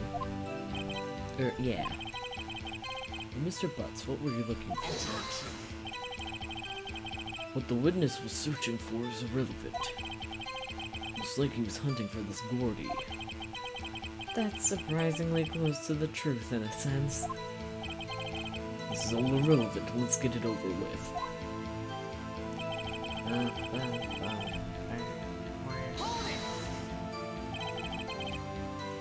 Around what time was that? Well, let's see. Figured I was out searching for about an hour. This was around 12, yeah. Not sure. Hey, don't give me that face. Not some sort of human sundial, okay? People use watches these days, Larry. Then, just as I was thinking about going home, I heard this bang. Looked out over the lake, but I didn't see a boat.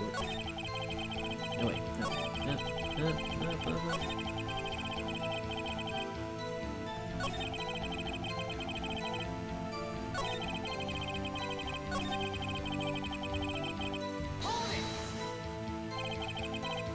Oh wait, shoot, no worry.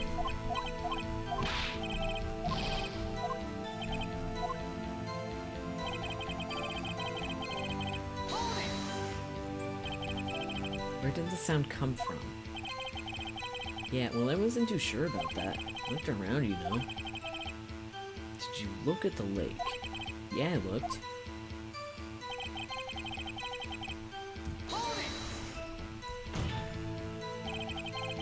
Wasn't there a boat on the lake? Order. Well, Mr. Butts. Whoa. Everybody just calm down, okay? I mean, it was really foggy that night. I'm not sure whether there was a boat out there or not.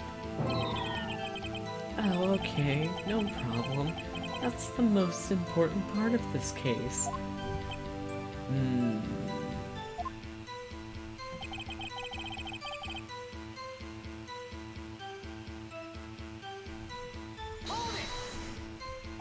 So you only heard one bang, correct?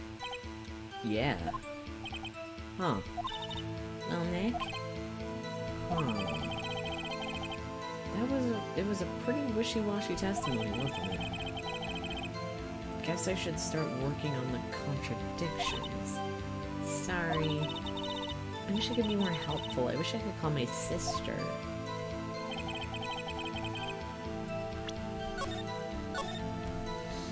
Okay.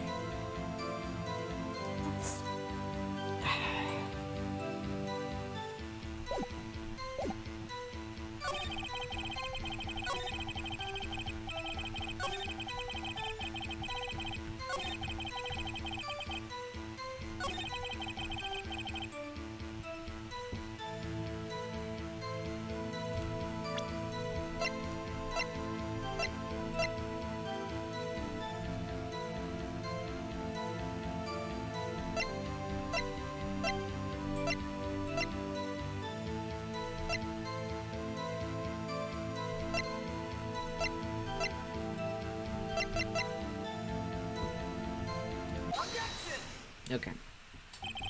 Well, wait a second, Larry. What? You only heard one bang. Are you sure? That's what he said. But Miss Lotta Hart testified yesterday and said she heard two bangs. And the old man just now said the same thing. They both heard two gunshots that night. Huh? Were you even listening? Were you paying attention to all of what they said? Yo, Nick, please. Huh? You know, something's been bothering me. I'm a witness, see? I'm like a customer here. So you gotta treat me nice and stuff, okay? Customer isn't always right in the courtroom, buddy boy. Mr. Butts. What? You only heard one gunshot, are you sure? To tell you the truth, I'm not sure. Not sure? How could you not be sure? Yeah, well, I, might have missed the other gunshot. I was, listening to something else. Something else? My radio, dude. With my headphones. What? Order, order, and stop that booing. Mr. Butts, you were listening to the radio with your headphones. Yeah, so what? Is that a crime? Listen to my radio, everyone listens to radio, what's a big deal? Mr. Von Karma, your opinion. Waste of time. You do not accept this witness nor his shoddy testimony. Well, Mr. Wright, should we continue the testimony?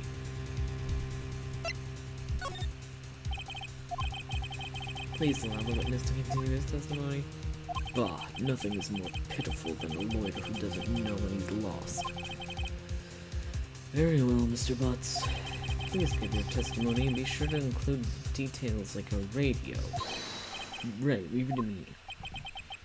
I wouldn't if there were any other way out of this, believe me.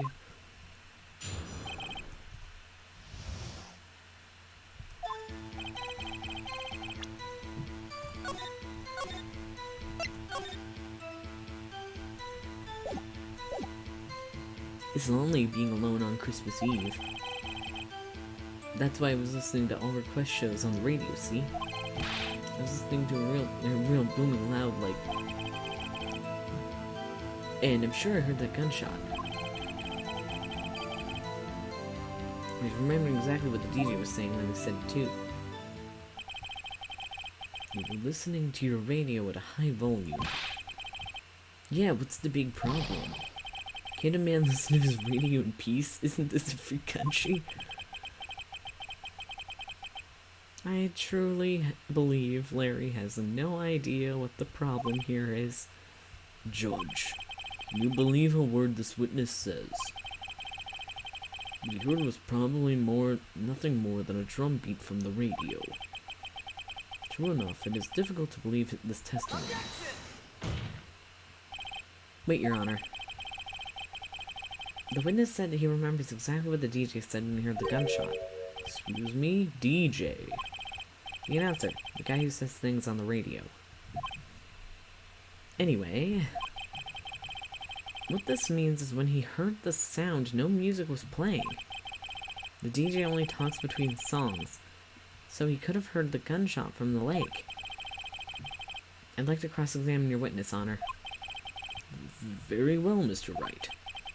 I can't believe I'm continuing the charade.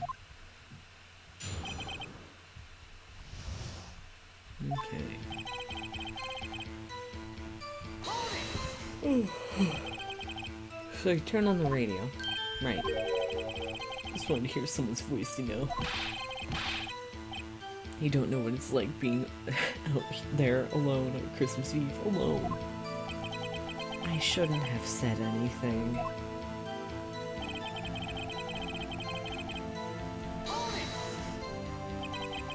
Do you by any chance remember the name of the program you were listening to? This has nothing to do with the case, Your Honor. Objections sustained. Witness is listening to the radio. That's all we need to know.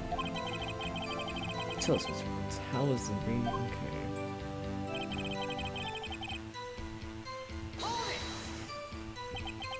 Okay. Real booming loud? Yeah, you know. And you had headphones on. Yup. I wouldn't think you would have heard anything going on outside at all.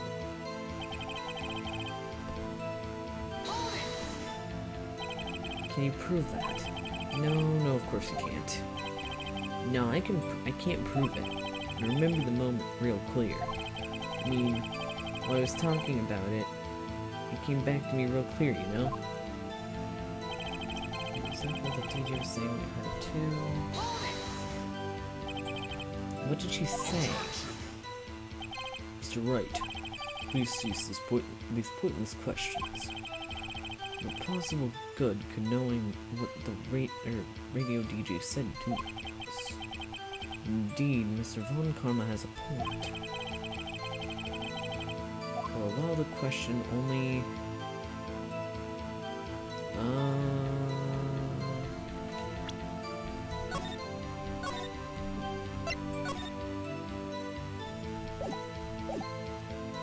should care, I guess. We should care, Your Honor. Of course we should.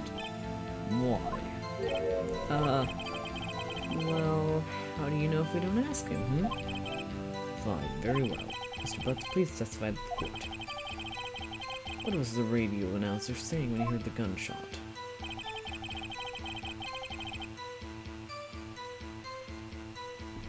Just then she said, hey, it's almost Christmas. I heard a gunshot. Are you sure? We're saying. She had this really sexy voice. Maybe Von Karma was right. I'm not sure that helped us at all. This is the most ludicrous testimony I've ever heard. But there is one gleaming ray of hope in there. Put a precedent until we get to the bottom of what happened.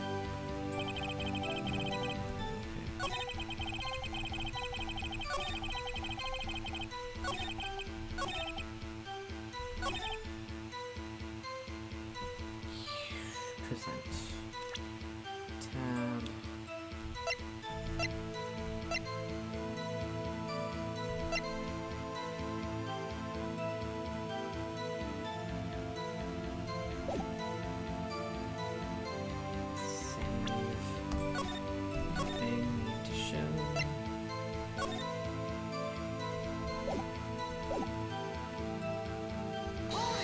Wait, shoot, no.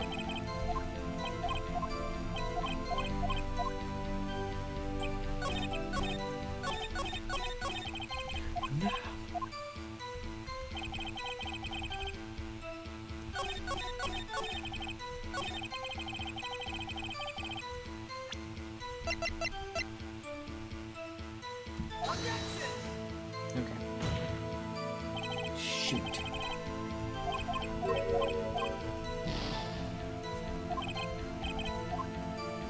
We're going back. We're going back. Actually, no, it's probably fine if we just have one. No.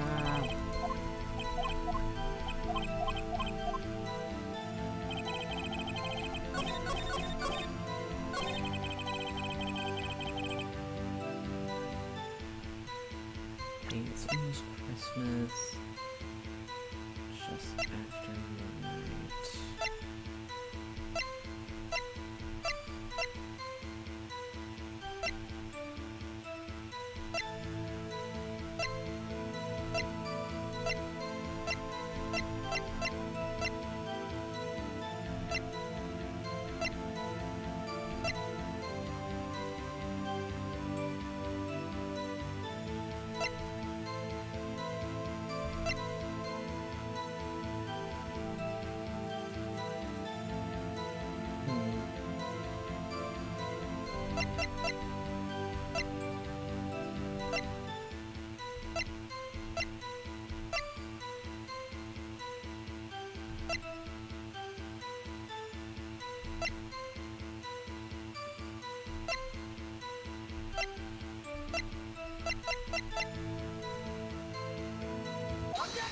There we go.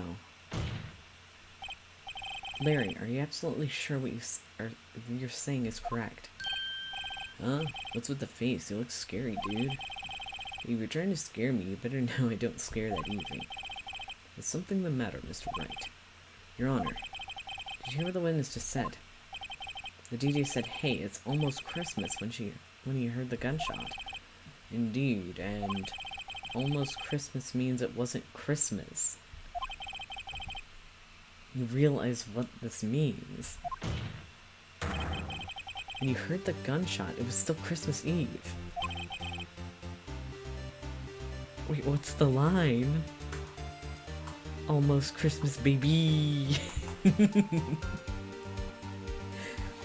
would seem to be the case, yes? But that contradicts the two testimonies that we heard so far, Your Honor. Both Miss Hart and the old man said it was after midnight when they heard the shots. In other words, when they heard the gunshots, it was already Christmas. This is a clear contradiction, Your Honor.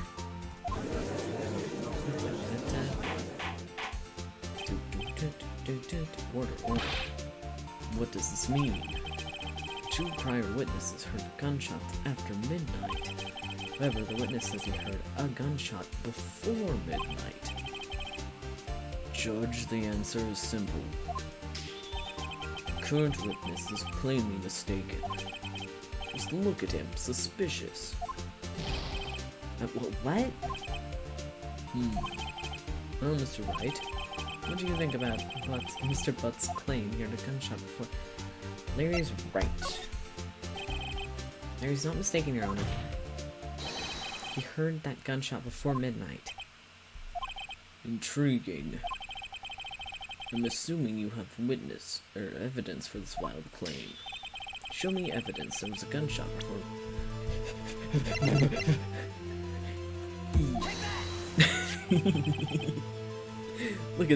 Look at this photograph. This was taken by our witness yesterday, Miss Lotta Hart, with her automatic camera. The timestamp on the photo reads December 24th, 11:50 p.m. baby. Oh. But there's nothing on the lake in this photo.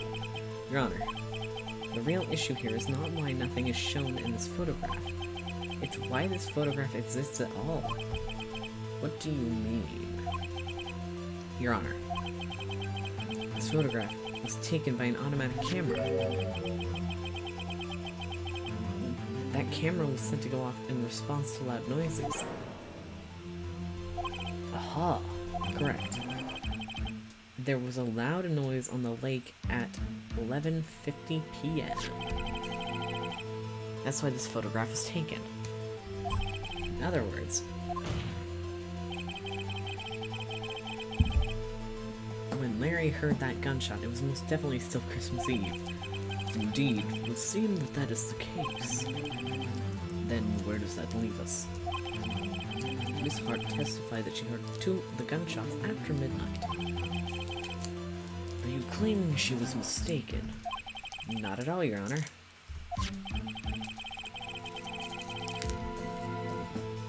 It is a fact that the camera also triggered 15 minutes after midnight. Your Honor. That night, there were 2 sets of gunshots with a 25-minute pause between them.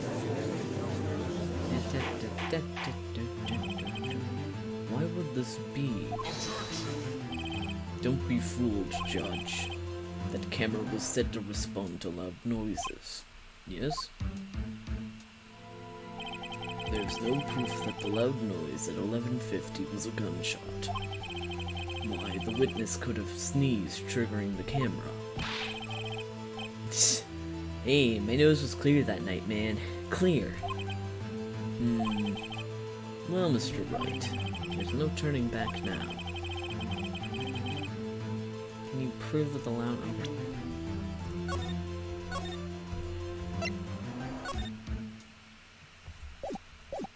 Yes. Please show...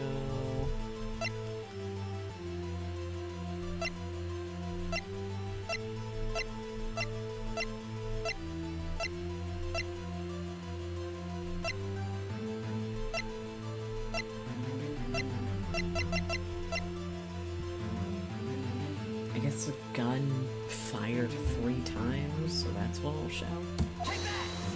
Shoot.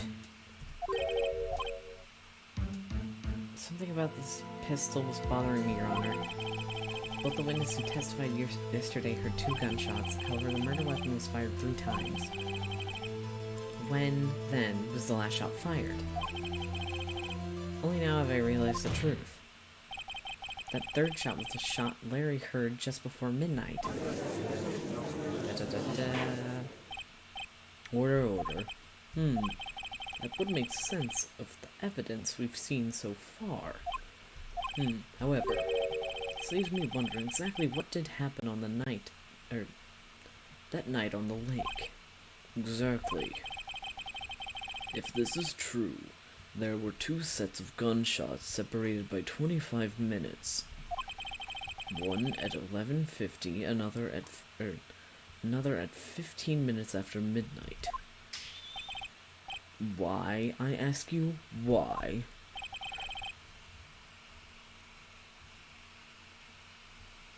Uh-oh, I better think of something quick. Wait a second. Gunshots separated by 25 minutes. Ah! What's wrong, Nick? What's wrong, Nick? I have it. Huh? Remember the case with the Steel Samurai? Huh? Yeah, of course I remember. The murderer in this case had the same idea as the murderer in that case. What do you mean? Maya? Yes? If we don't figure this out now, we'll never overturn Edgeworth's guilty verdict. I've got a hunch and I'm gonna run with it. Right. I mean, is this safe? Safe? We've already gotten a guilty verdict. We have nothing to lose. You just watch and let me know if I should say anything that sounds... if I say anything that sounds fishy, okay? Right, Nick. Your Honor. Yes, Mr. Wright. The testimony just now has cleared up this entire case. What do you mean, Mr. Wright? Tisk, tisk, tisk.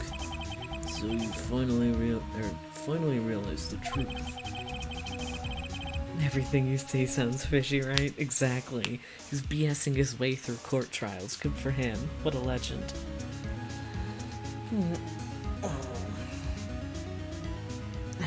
Okay. There can be no other murderer than Miles Edgeworth himself. Nuh-uh. Wrong, Von Karma.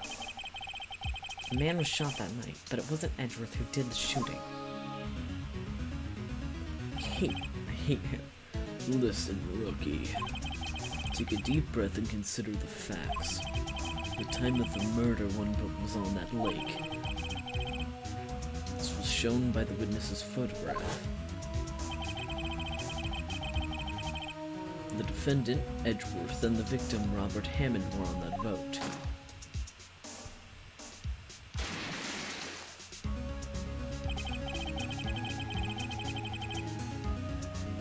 There was a gunshot fired on that boat, and Robert Hammond fell into the lake.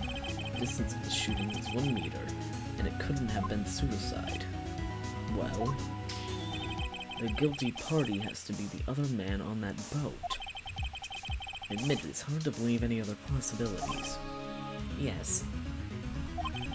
But this assumes that the victim was shot at 15 minutes after midnight. What do you mean by that, Mr. Wright? You have photographic evidence of the time of shooting. Or we have photographic evidence of the time of shooting. The timestamp on the photo says 00:15. But Larry heard a gunshot 25 minutes before that. Robert Hammond was killed then, 25 minutes before the shot on the lake. That's the only way that Edgeworth could be innocent. Mr. Wright, are you quite mad?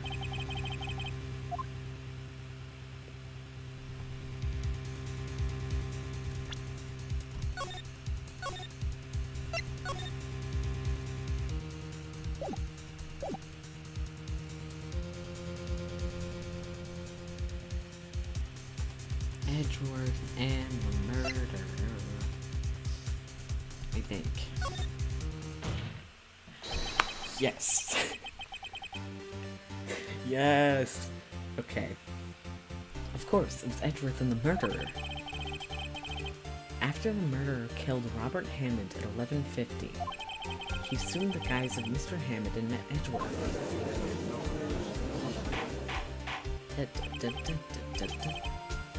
What? Are you serious? Yes, Edgeworth won't tell us why he went to the lake that night. However, I have a hunch. That night, Robert Hammond called Edgeworth to the lake. Now, Edgeworth didn't know Robert Hammond's face that well. That's why he didn't suspect anything when the murderer took Robert Hammond's place. I'm not sure what to make of all this. Ludicrous. Mr. Wright, tell us the name of the murderer. The murderer's name. Right, that's...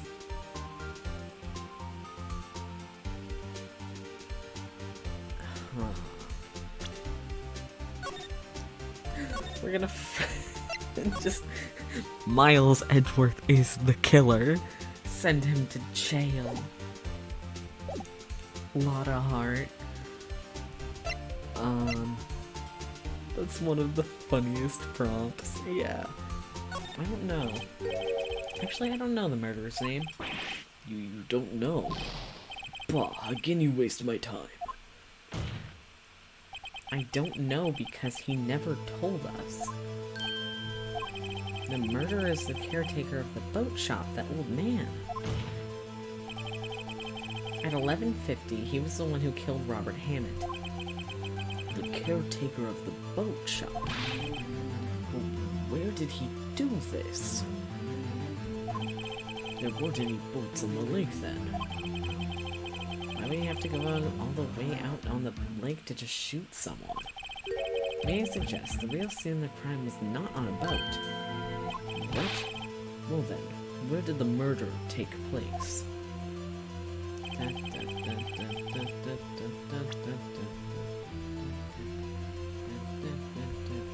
Boat shop? Boat shop. Of course here, the boat shop where he lives. That way he could meet the victim without anyone seeing. You have proof the boat shop was the scene of the crime. Recall Larry's testimony, if you will.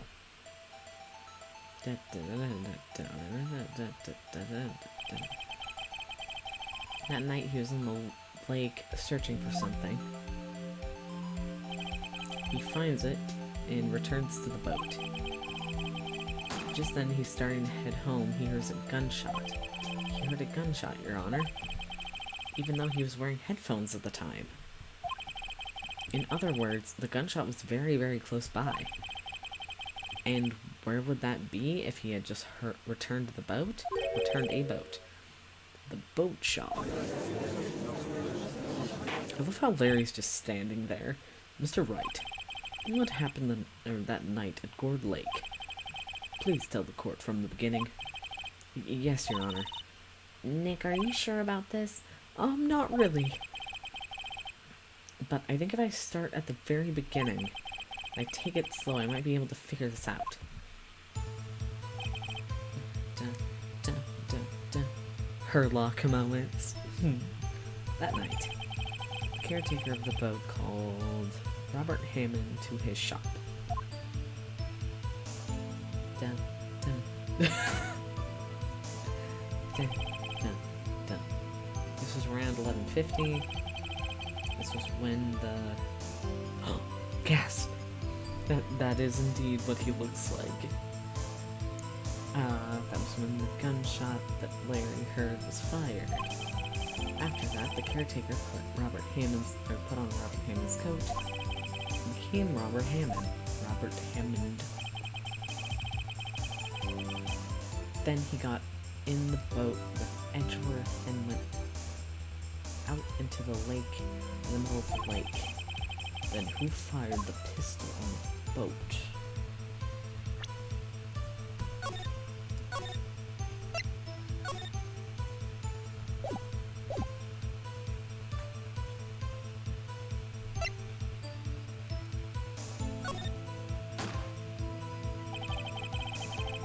Of course, it was the murderer who shot the pistol. He shot twice, both missed Edgeworth on purpose. Wait a minute. Yes? Why would he shoot twice if he didn't need to hit anyone? Details. No, this, Mr. Wright. The moment you run out of explanations is the moment you lose. Tell us why the murderer had to fire twice.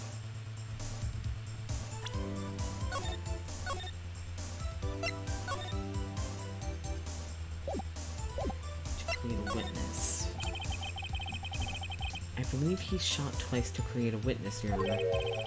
Create a witness? The murderer lifts his pistol and fires one shot. That ensures anyone who heard the shot would look at the lake. Indeed, Miss Hart did exactly that after hearing the first shot. Next, the murderer waits a bit and he fires again. Then, the murderer jumps from the boat himself, leaving the pistol in the boat behind him. I see. To someone looking from the edge of the lake, it appeared that one of the men on the boat had shot the other. The murderer didn't know about the automatic camera, of course. That's why he shot twice to draw attention to the boat. Once you realize that, everything else falls into place. The boat shop caretaker swam back to his shop. Then he put Mr. Hammond's wet coat back on the body. And he threw the body into the lake. This is what happened, Your Honor. These are the events that transpired that night on Gourd Lake.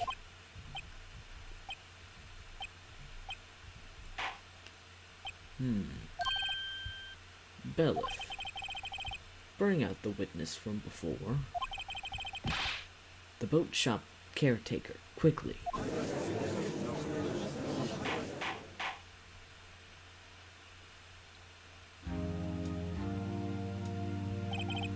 Very well. While we are waiting for the caretaker, I would like to ask the defendant, Miles Edgeworth, a few questions. Mr. Edgeworth, please take the stand. Gay boy. Hello. Mr. Edgeworth, you heard what the defense said. Yes. Well...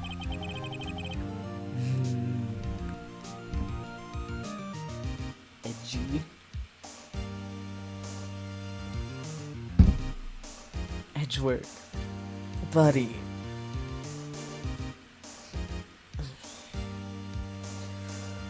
Why did you go to the lake that night? What Wright has said is mostly correct. Astonishingly so, actually.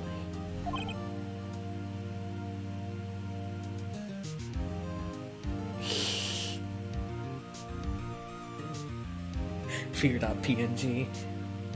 Yes. Several days ago, I received a letter. The letter was signed Robert Hammond. He asked me to come to the boat shop by the lake at midnight on Christmas Eve. He said he had something very important to discuss with me. Something important. I'm sorry, I can't say what it was. Your Honors. Who's bailiff? Your Honor, sir.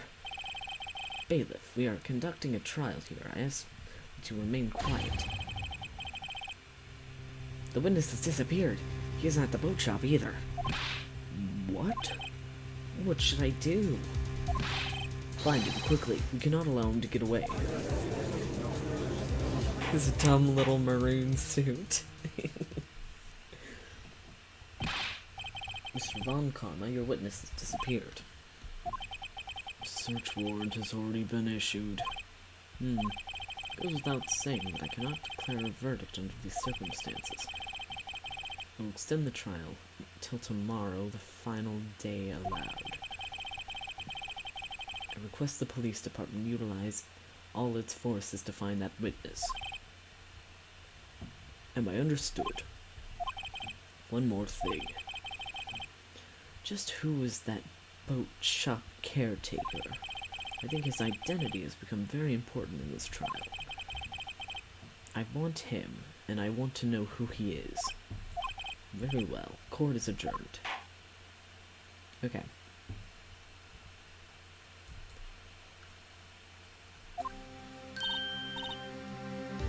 Yeah, get him out of there. Let him be free. Yay, Nick, you did it. Yeah. Well, at least we got out from under that guilty verdict. And what about Larry? That was something else. Even Von Karma didn't know what to do with his testimony. Larry really helped us out.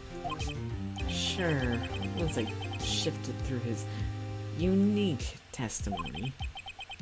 Still, he did save us. I just wish our cases weren't so down to the wire all the time. I know what you mean. Sometimes I feel like it's us on trial instead of our clients. Oh. Hello. Hey, Edgeworth? Mr. Edgeworth. Did you say something? Don't look so pained. I mean, it looks like you're probably gonna get off the hook. You could try to smile just a little. Relax. I'm sorry. But I fear it's not over for me yet. What do you mean? Right. There's something that's been troubling me for a long time now. And I don't know whether or not to tell you. Edgeworth? No, there's so little time left. I want to tell you to get it off my chest, but... can't make up my mind. What is this about, Edgeworth? It's a nightmare I've had. A memory of a crime that I committed. A crime you committed? Sad little fruit. A memory of a murder.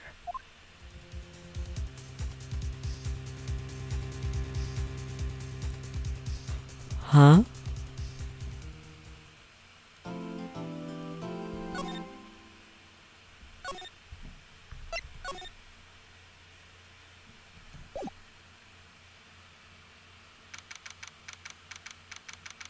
Okay, I think I'm probably gonna complete the investigation part and then end the stream so that we can do the final thing when I can be loud because I want to be theatrical about it.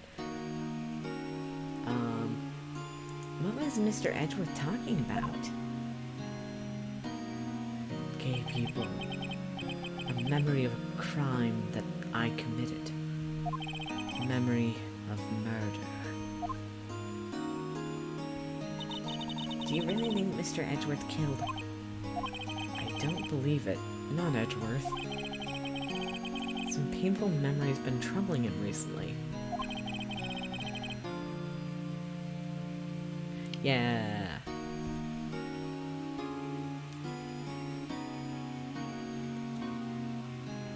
Exactly. Okay. But he'd never take someone's life. Never. How do you know that, gay boy? Nick, Larry, you're ruining the moment. Yo, how's everyone doing? What do you think of my performance today? Had them swooning in the aisle, huh, Maya? swooning? Me? Oh yes, I do remember feeling faint. Right on. Tell me the truth. It was like love at first sight, right? Get away from her, she's a child. Right, Nick? Huh? Me? Well, maybe my heart skipped a beat or two. I think you could do better than that.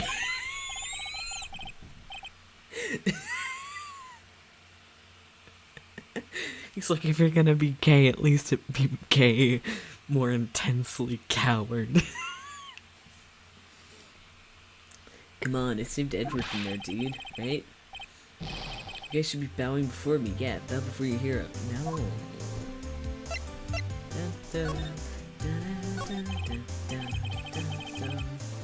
Larry, you really helped out the trial today.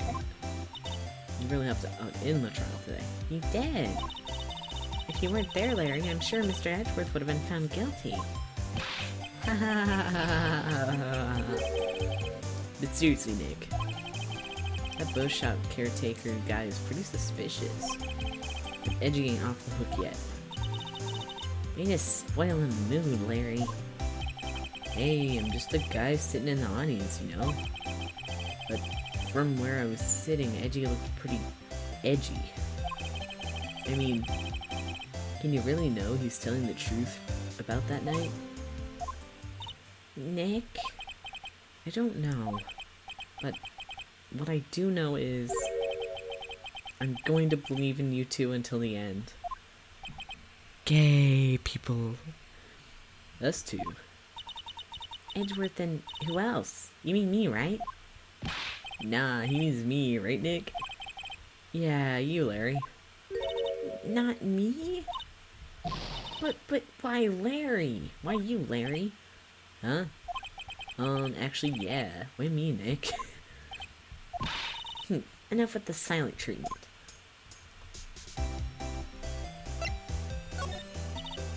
Nick, why do you trust Mr. Edgeworth so much? I mean, he's changed recently, true. But when you first met him, he was kind of a jerk, don't you think? Phoenix, right, likes mean people. Didn't know him back then. Back when he wanted to become a defense attorney. Wait. Back when you two were classmates? Yes, in grade school. They saved me, Miles and Larry. They saved me, I'll never forget it. That's why I became a defense attorney, you know? What? Hey, Larry? What is he talking about? Huh? Oh, sorry, I kind of forgot. Okay, Nick, out with it. I'm going to hear this story today, and that's final. Okay. It's kind of a long story, so hang in there. It was the very end of 3rd grade. I was on trial, a class trial. A class trial? Hello?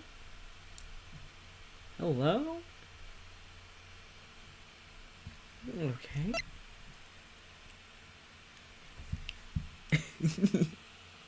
I don't know what the ha ha ha is in response to, but Side Eye's the third game. Fear. You remember, Larry? Spring, end of 3rd grade. A kid in our class got his lunch money stolen. Lunch money? Our school was really small. Every month, the kid would bring an envelope of money, with money for lunch from home. Huh, I see. Anyway, this kid's envelope disappeared with $38 still inside. Oh yeah, now that you mention it, I do remember that. I can see why you'd forget, though. You were out of school that day. Anyway, the envelope had been stolen during PE class. I was coming down with a cold, so I skipped PE that day. I was the only one not in class. So they thought you did it. Yeah. The kids in class said I should be put on trial. Trial? So the next day we held a classroom trial, with me as the defendant.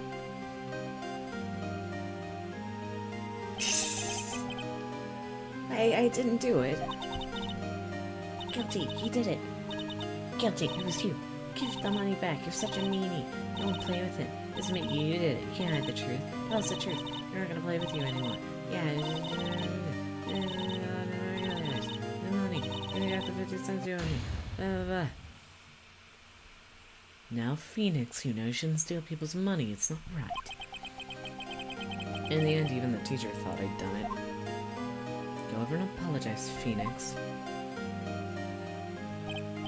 Little baby man. Little baby man. I didn't know what was happening. I was so sad I couldn't stop crying.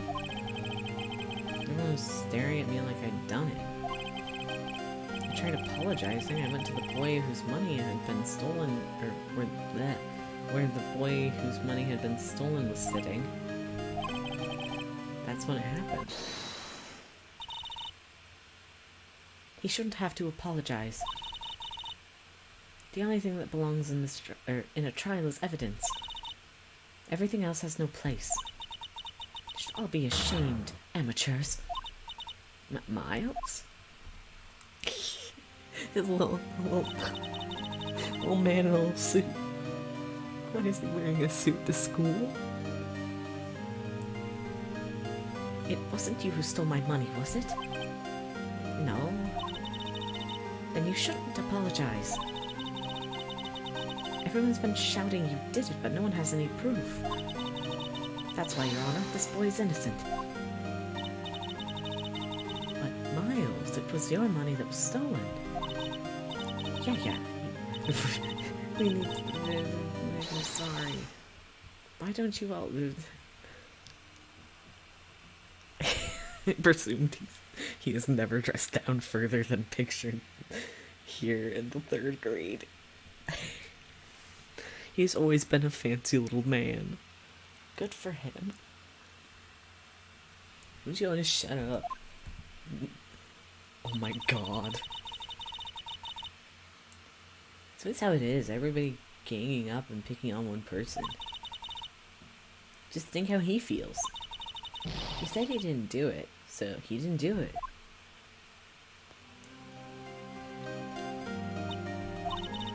Very well. I'll replace the money myself. This class trial is over. That's how it happened. After that, the 3 of us were the best of friends.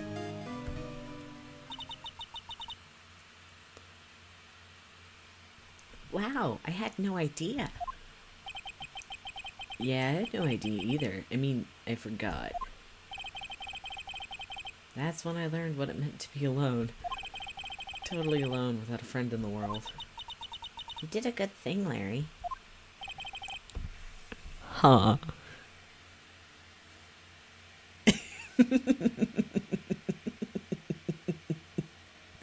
What do you mean, do I still can? What does that mean?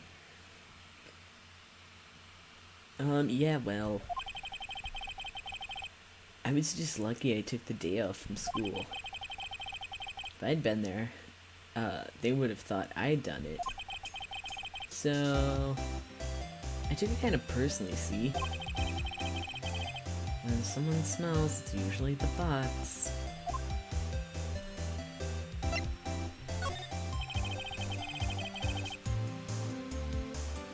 I'm so confused as to why you're asking me if I still kin him. Why?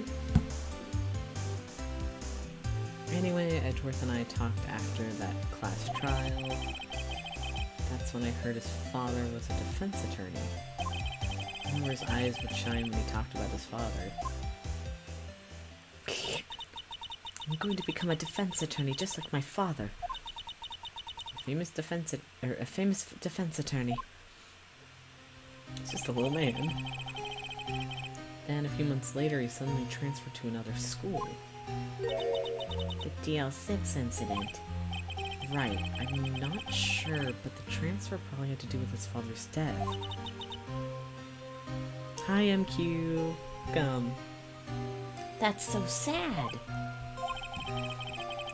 It was several years later when I heard Edgeworth's name again.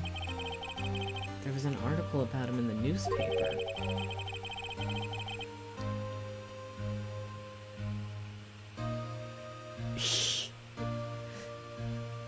The headline was something like Dark Suspicions of a Demon Attorney. Fabricating evidence, manipulating testimonies, covering up facts. Ooh, weighted blanket, nice. The article said he'd do anything to get a guilty verdict, anything. Pog, pog, pog. Mm-hmm. I mean, this whole case has been Edgeworth backstory. Ow. Okay. But why? What happened? I mean, that's not the Edgy I used to know at all. That's what I thought too. Trying to get in touch with him, I don't know how many times. He never replied. I guess he didn't want to see his old friends. I couldn't just drop it though. I wanted to meet him to learn why he'd become who he became. That's when I decided. Wait, you don't mean... That's why? That's why you became a defense attorney? To meet Edgeworth? If I was a defense attorney, I knew he'd have to meet me whether he wanted to or not. You did miss almost Christmas, I'm sorry. In court. Edgeworth believed in me and I believed in him. That sounds gay. He's in pain and no one's on his side.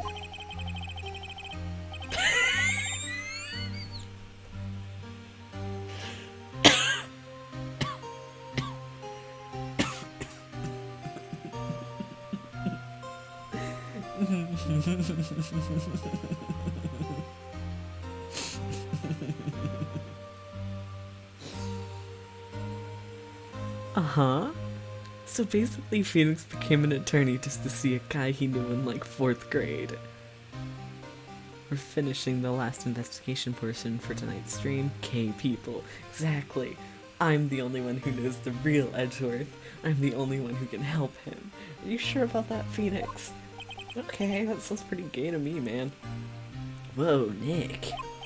So, is that why you helped me out for free?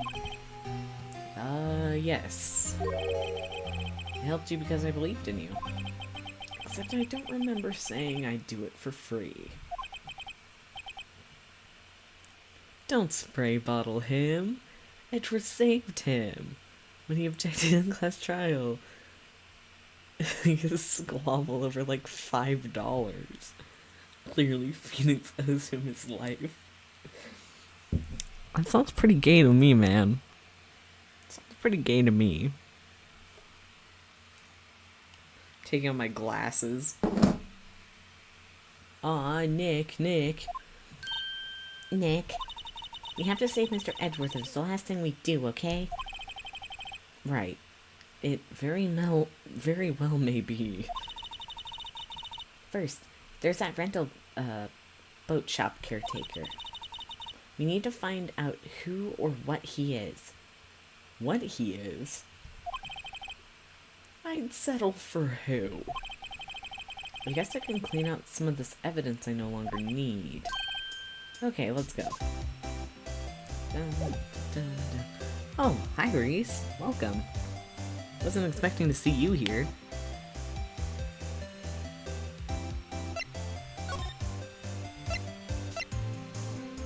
Dun, dun, dun, dun, dun, dun, dun, dun, dun, dun. Okay. Hello, Gumshoe. Oh shoot, I skipped his dialogue. Hey pal, no. You got up early? Ah. Pain. It's almost 1 a.m. for me. Oh, Detective Gumshoe. Close one today, eh? Got so worked up I snapped my tie in half. Sorry about that. No problem, pal, thanks to you. We now know who really did it. You mean the boat shop caretaker? Look, I'll make you a promise. I'll have that scoundrel in my custody by by trial time tomorrow. Come that may. It's my duty to you as a police officer. Now, I'm off to catch me a criminal. Goodbye, Gumshoe. Detective Gumshoe sure is active today. Oh, one other thing. Haha, it's his MQ? MQ? MQ? Eek. No one can go into the woods today. The woods? Where Lotta was camping? The woods are off limits to camping, and apparently the park ranger found out. Got pretty mad. No one can go in there for a while. Don't go in for a while. Guess Lotta is in a lot of trouble.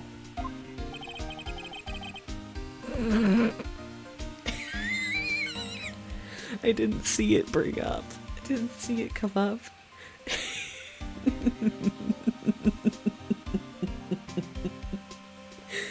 That part was so funny. That part was so funny to me. What did you say about Gumshoe's pole?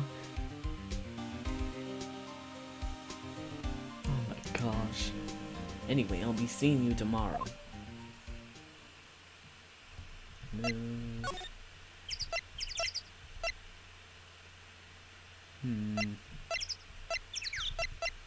Let's go to the detention center. Hi. Hi. You look as grim as always. Mr. Edgeworth, I heard the story about the class trial. Class trial? What do you mean? You don't remember? No, I don't. I don't trust like that. Your lunch money was stolen, wasn't it, in 3rd grade? Lunch money? Oh, right. Yes, I seem to remember something like that. Nick? I think you're the only one who really remembers. Well, it probably only really mattered to me anyway. Mr. Edgeworth, didn't you know? That trial was the reason Nick became a defense attorney. Ridiculous. Gee, thanks. That said, it does sound like the kind of thing you'd do. You haven't changed a bit, have you, right? So simple, to a fault even. Well, maybe yeah, but I think you changed too much, Edgeworth. Perhaps. Cries? Hey, Edgeworth, why'd you become a prosecutor anyway? You still look up to your dad. You said you always wanted to be a defense attorney, right? I couldn't let myself I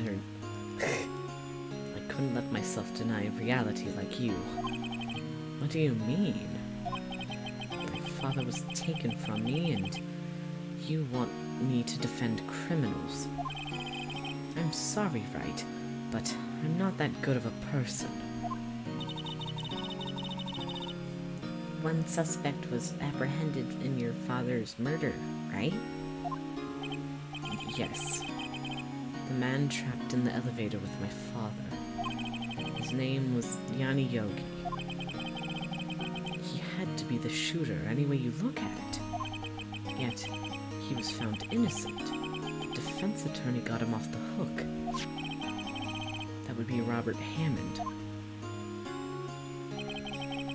On that day, 15 years ago, the three of us were trapped in that elevator for 5 hours. When we were rescued, we all suffered oxygen deprivation. I had lost all memory of the murder. Lost your memory? Even now, I can't recall what happened in that elevator. That was the crux of Yogi's attorney's argument in court. He claimed Yanni Yogi had been not sound of mind due to the oxygen deprivation. Yogi was released due to a lack of evidence. Innocent.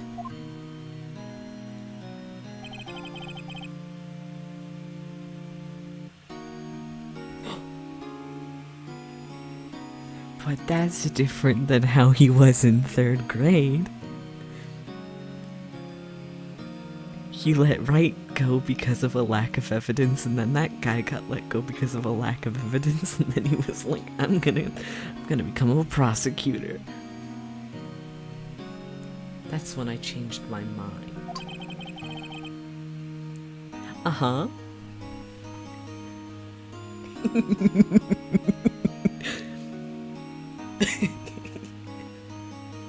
Did that hit too close to home?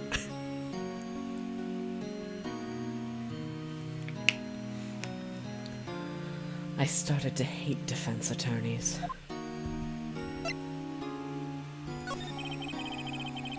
What's your relationship with Von Karma? He's my teacher and a man who deserves respect. I learned everything I know of courtroom techniques from him. So, he's like my sister was to you, Nick.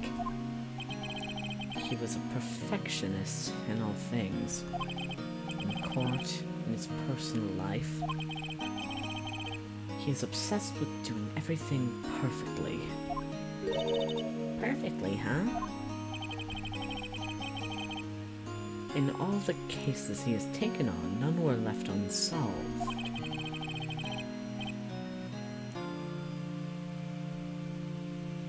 Starts constructing intricate metas, paralleling the class trial to any other time those two interact in canon. Do it. Do it. But I think my linking of the two is good. Actually. I don't know about any of the other cases, but I'm pretty happy in my connection. And not one suspect was declared innocent ever. But that's... I know. It's possible some of those suspects were indeed innocent. However, it is impossible for us to accurately determine that in every case. All Von Karma does is his job, to find the suspect guilty perfectly. In any case, it's nigh on impossible to find a weakness in him. Should a weakness appear, he would do everything in his power to make it go away. Edgeworth? Yeah, Edgeworth, please, king of taking the wrong lesson from everything. If what you're saying is true, you're headed for a guilty sentence tomorrow. He's right. This is now is no time to praise the enemy, Mr. Edgeworth. It's a strange situation in which I find myself, I admit. No kidding. I see.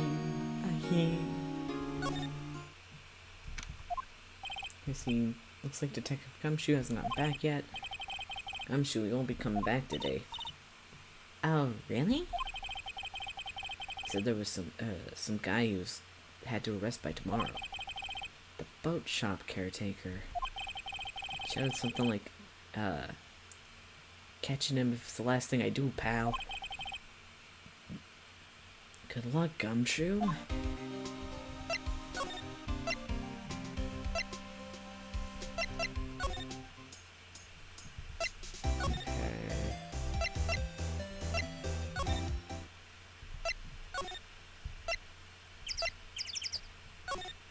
We're going to the beach. Are you sure he's doing his best? Wait, I don't know who you're saying that in reference to. Never mind. I will revoke my statement.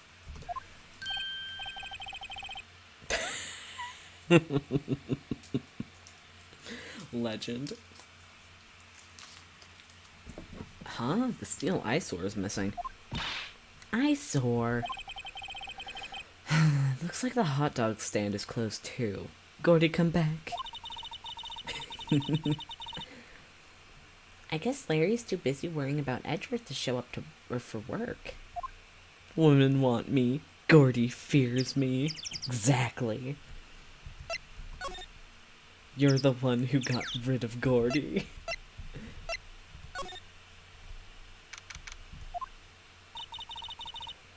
That old caretaker got away. Yep. We never imagined he might be the real murderer.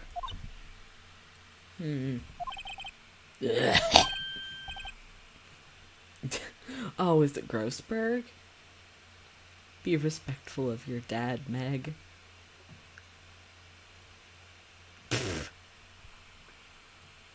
I'd know that clearing of the throat anywhere. Aha, hello. What might you be doing here? Out for a walk, Ah, the days of my youth. Like the scent of fresh lemon, you see.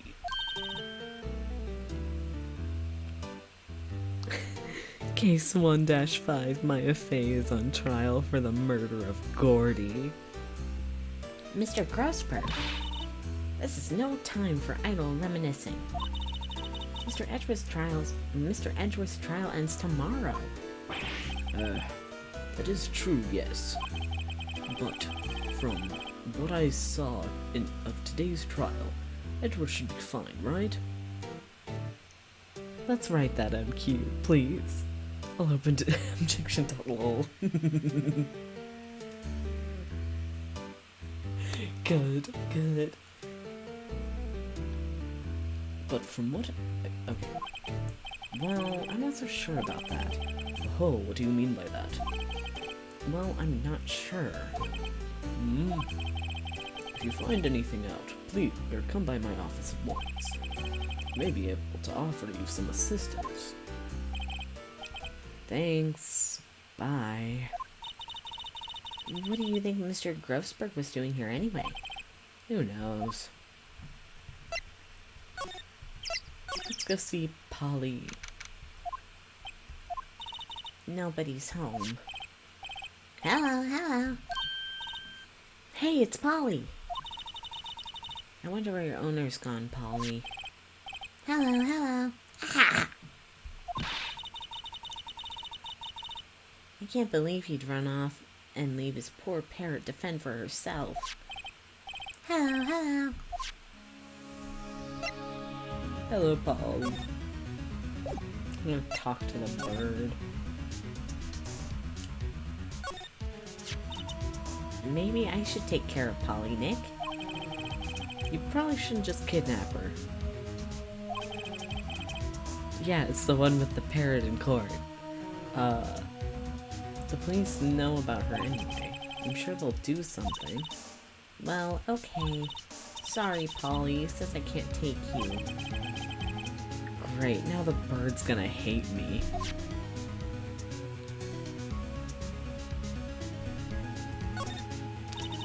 That reminds me, Nick.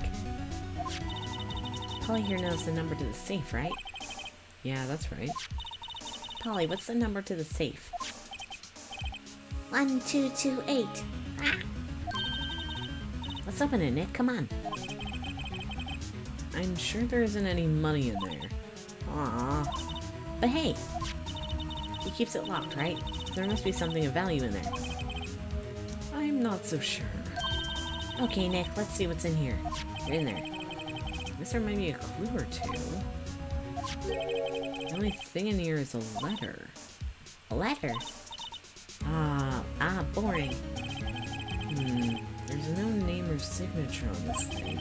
It's handwritten in very precise, clear letters. Get your revenge on Miles Edgeworth. Edgeworth?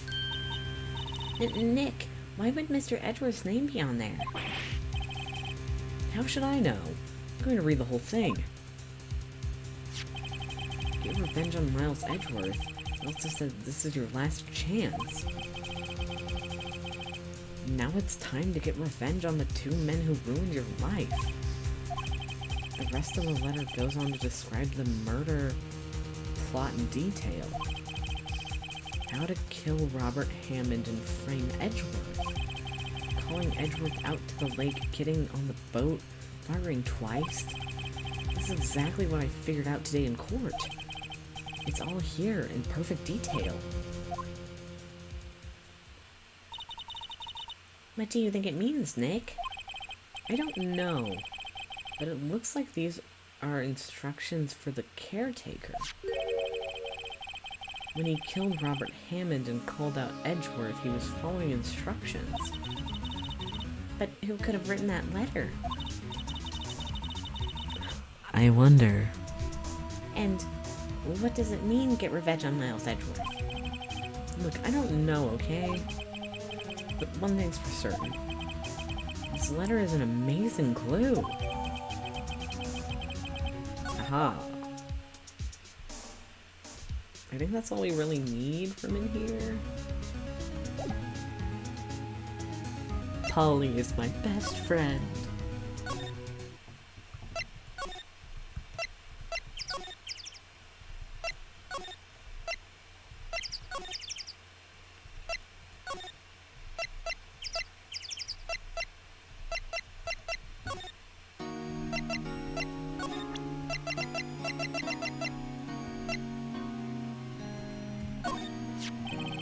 Edgeworth, see this letter? It came out of the safe in the shack where that boat rental caretaker lives. I see. Revenge on me. I don't think I ever showed him that, lol. I just wanted to make sure. He might have something to say. Who is that old guy anyway? I don't know. Could he be an innocent defendant you got declared guilty or something? Nice right. But I don't remember that old man. Not at all.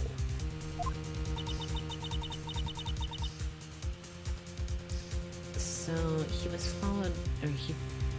he was following this letter then. Which means there was someone else behind it. Now it's time to get revenge on the two men who ruined your life. Thank you. Two men meaning myself and Robert Hammond. It also says this is your last chance. Last chance? Wait, maybe. Maybe he's talking about the statute of limitations on the DL6 incident. Wait, that old man. But what is it? Do you know who he is? Yogi. Could he be Yogi? Yogi? The suspect in the DL6 incident. The one who was found innocent.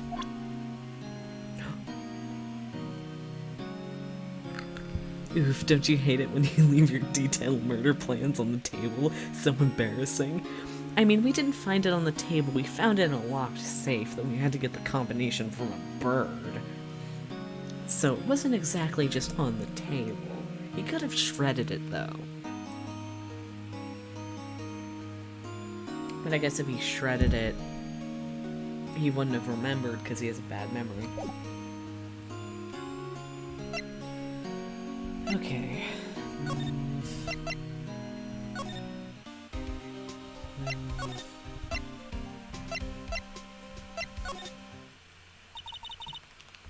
One day left, Nick. Yeah, I know. Well, no time left to waste. Let's get going. What do you think we should do now, Maya? You know best, Nick. You would know best, Nick. Just do what you do. That should work. Thank you. Thank you, Maya. Well, any good ideas? This is all tied to the DL Sips incident.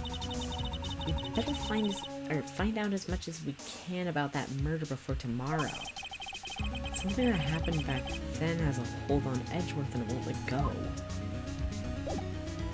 Let's go talk to Edgeworth again about his dead dad.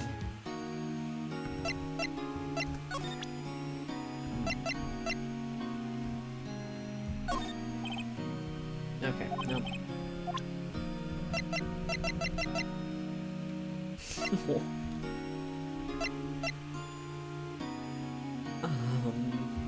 This? It was that case that changed my life. And tomorrow, on December 28th, its statute of limitations runs out. Tomorrow, could that be a coincidence? But even if the case is finally closed on paper, it will never be erased from my memory. Never. Poor Mr. Edgeworth. You want to see a picture of your dead dad?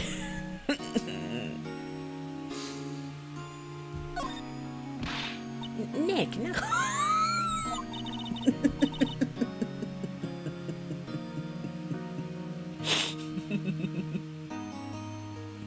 That's a photo of his father. Don't show him that. You're right.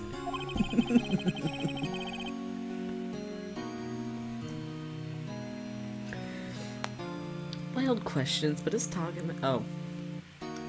I'll check it again. Messed up an evil moment. Uh-huh. Now probably isn't a good time to dredge up those memories. What is it? Nothing. Huh? Bad space. I can't see what that emoji is. What is that? Is that someone holding a gun? Gun? I have to put on my glasses. It's too blurry for me to see. Huh, okay. I can't wait until I reach affiliate. I want to have horrible emojis. Old man. I'm sorry, I can't see well, okay? Some of us are cursed. I should clean my glasses, but I don't know where my thing went. Just use my shirt. I drop these things so much. Okay. There we go. Yanni Yogi was the court bailiff at the time. We just happened to be in the that elevator together 15 years ago.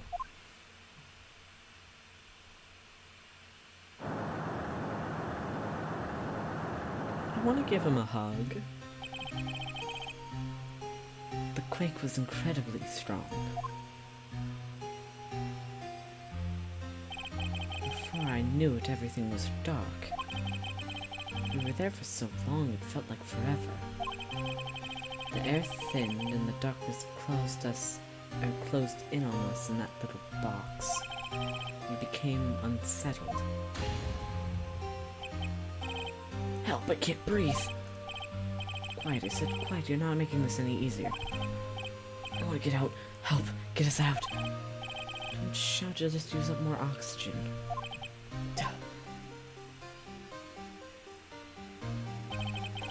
That's all I remember. When I came to, I was in a hospital bed staring up at the ceiling.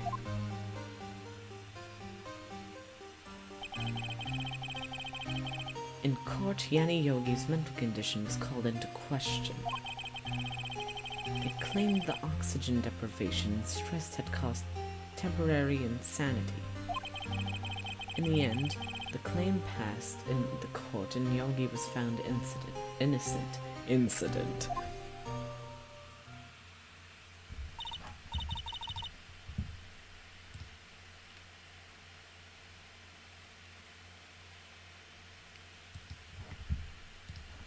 Oh, I have messages on Discord. Hello?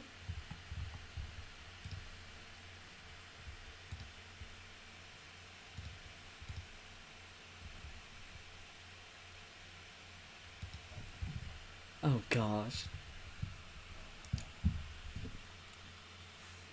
Huh? But isn't that strange? The security guard is very good at standing still.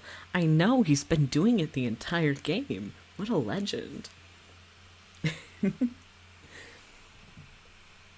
This letter tells him to get revenge on Edgeworth. Why would he want to take revenge on you? Right. Yeah?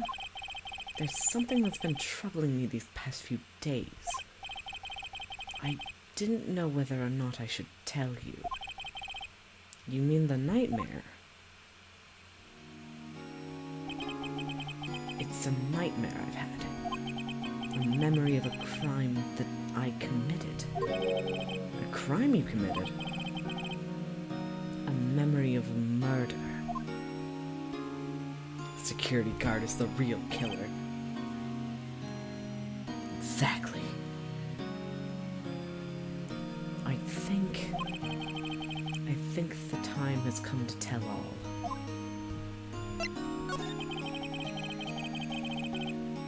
For the last 15 years, I've had the same dream almost every night.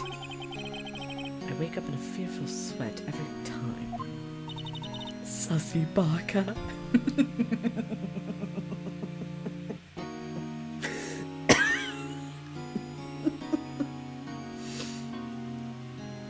The more they work through it, the more sweaty it gets.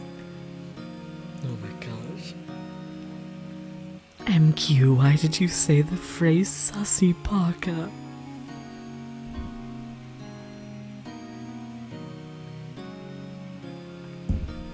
Oh my gosh.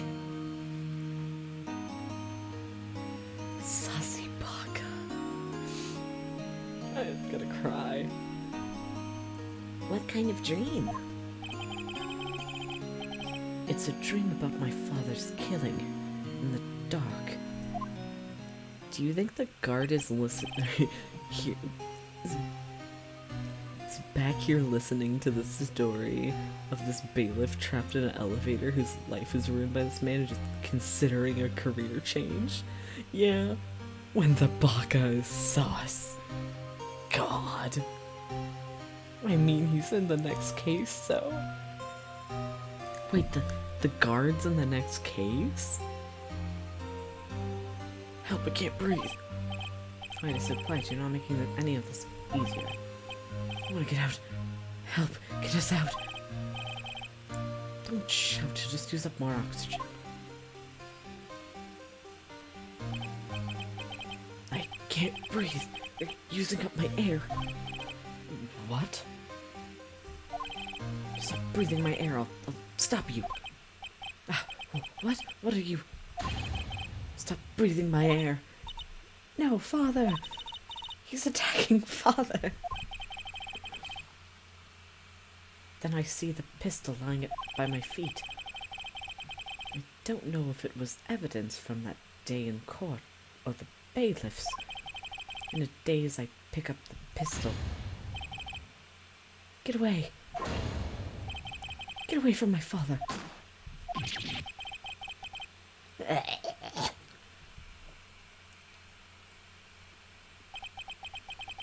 And with that scream, I wake. It's a bone-chilling scream. Scream that has rung in my ears for the past 15 years. But that's just a dream, right? Right?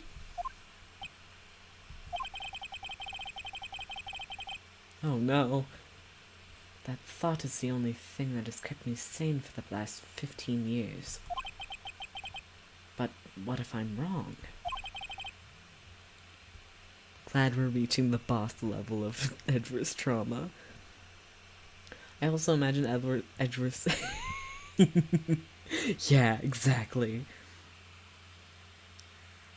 Father. What if it's real? They say that sometimes people shut out memories in self-defense. Maybe it was I who killed my father. Edgeworth posh and British moments. What? If you think about it that way, this letter makes sense. Get your revenge on Miles Edgeworth. Think about it. Yogi was really innocent. That's why you wanted revenge against me. Wait, Edgeworth, you mean... It was me. I was the true criminal of DL6. I shot my father. This is bad. What are we gonna do, Nick? What can we do? I don't know. I don't think there's anything we can do, like it or not. If there's someone else who knows a lot about the DL6 incident, maybe... There is, Nick. There's someone else who knows about the DL6 incident. It's the bird.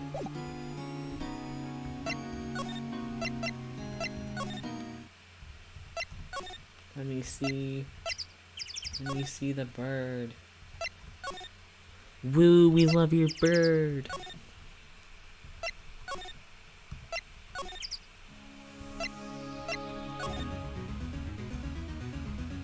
No. Talk to the bird again. No. I want to talk to the bird.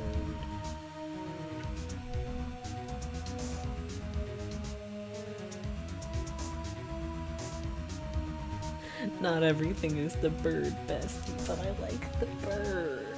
I like the bird. Leave me alone. The bird is Gordy. It was right all along.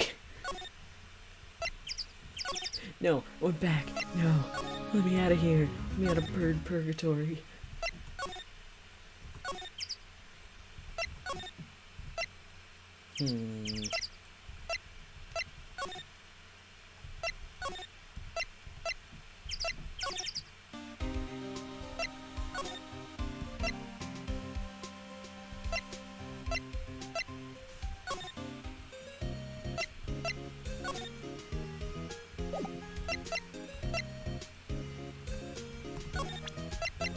Present bird.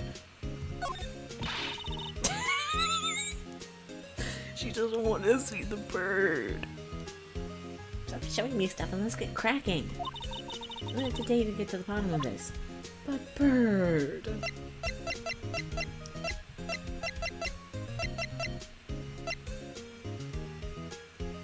The bird is the... No, Polly would never do that.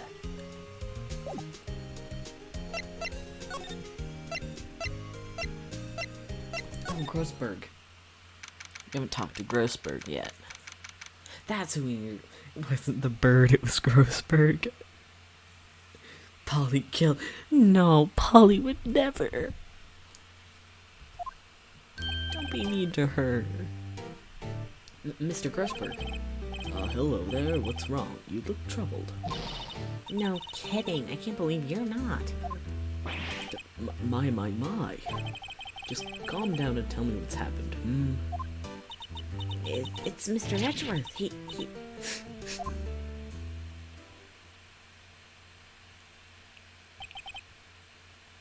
I remember hearing about there being a murder case where the bird did help identify the killer. And this came or in real life? In real life? What? We really do live in a world, don't we? Gosh.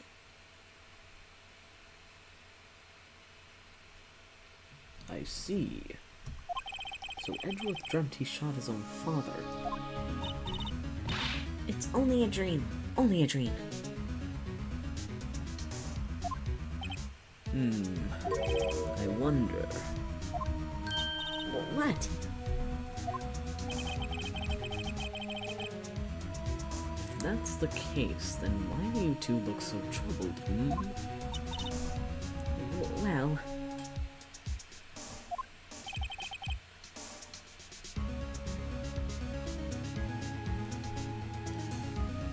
Also, consider this. Yogi certainly holds a deep grudge against Miles Edgeworth. Yeah, it was wild. Apparently it panicked when it saw the murderer. Man, that's cool.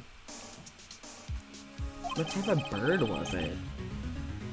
So deep you wanted to frame him for murder. This leads me to surmise that Mr. Edgeworth's dream was not a dream, it was real. As you imagine. Miles Edgeworth threw the pistol to save his father. The pistol fired, and the deed was done. no. I don't believe it.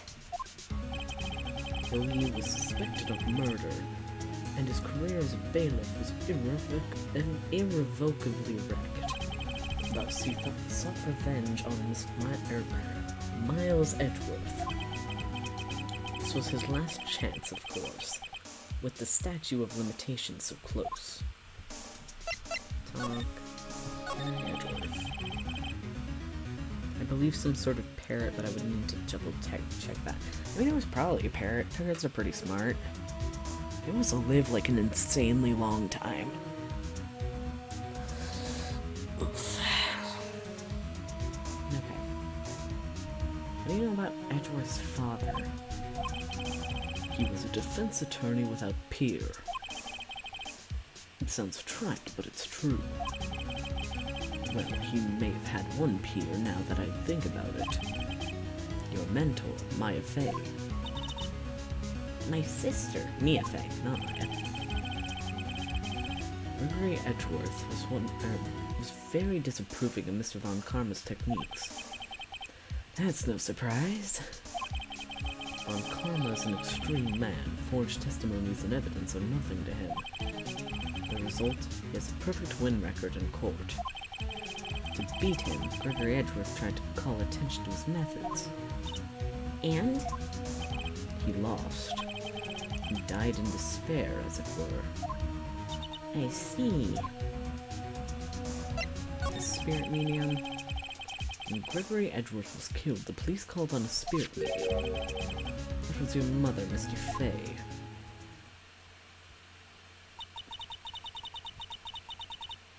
I am Gregory Edgeworth. I have been killed. The one who shot me was the bailiff, Yanni Yogi. Yet Yogi was found innocent. That's when my mother left us. Everyone called her a fraud. That's right. Everyone thought she was, you see. Yet, now that I think about it, it seems the one who lied was Gregory Edgeworth's ghost. Gregory Edgeworth must have known who shot him. I don't believe it. So you're saying you falsified his testimony?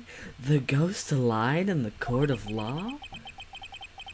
That Edgeworth's dad lied to protect his son? It's only a possibility, mind you. But a possibility nonetheless. I already know who killed. Love the implication that because spirits like Mia don't actually talk like that, it means Edward's dad was just a huge drama queen. Uh-huh.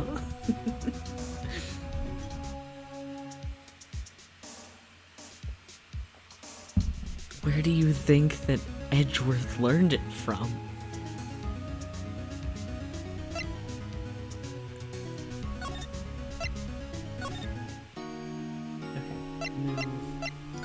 Let's represent some stuff to him.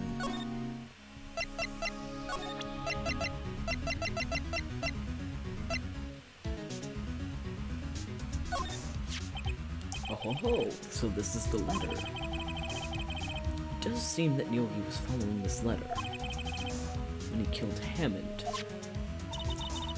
Drama queens raise drama queens. Exactly. But why kill Robert Hammond? Hammond was a skilled defense attorney, but he defended clients not for their sake, but his own. Huh? His own sake? Never trusted his clients, that one. The only thing he trusted was his own ability. But he got his client found innocent, so why should it matter? Actually, my dear, it's quite different. He won that innocent verdict for no one but himself. Yogi was a free man, but socially he was ruined. Huh? You'll understand soon enough. Wait. What is it? This letter. I've seen this handwriting somewhere before, a long time ago. Whose handwriting is this? Do you have any idea who wrote this?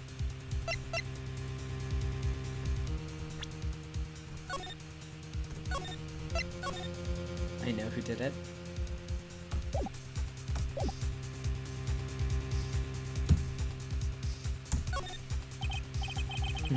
Could it be Manfred von Karma? Von Karma? Why would he have something to do with this? Well, I'm not sure. Von Karma. Wait, you're right, my boy. This is Von Karma's handwriting, I'm sure of it. I used to see it all the time on court reports. What? But that means the one who told Mr. Yogi to kill was... Correct, Manfred von Karma himself. What does this mean, then? Why would von Karma want to frame Edgeworth?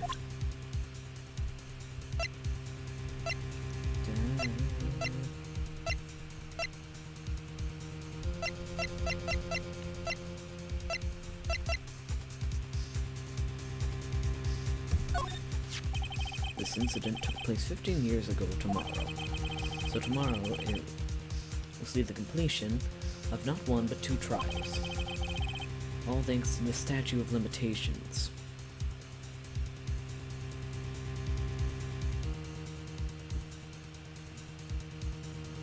I'm really obsessed with the Magatama-like interrogations sprinkled throughout 1-4. I don't know what that means. All thanks to the statute of limitations, however. I'm afraid the damage the DL6 incident has done will never be erased.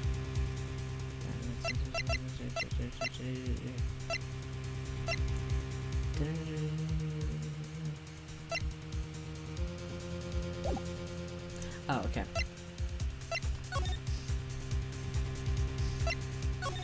Let's go talk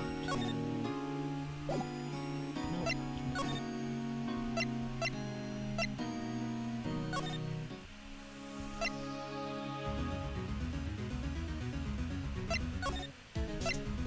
There we go. Okay. If it truly was Von Karma who wrote this letter, then he would know the truth. He would know that Miles Edgeworth had accidentally killed his own father. He'll say as much tomorrow in court, I should think. He'll press the point until the court finds Miles Edgeworth guilty. Oh no. But how could Von Karma know that Mr. Edgeworth passed, or know about Mr. Edgeworth's past like that? Even Edward thought it was just a nightmare. That I do not know.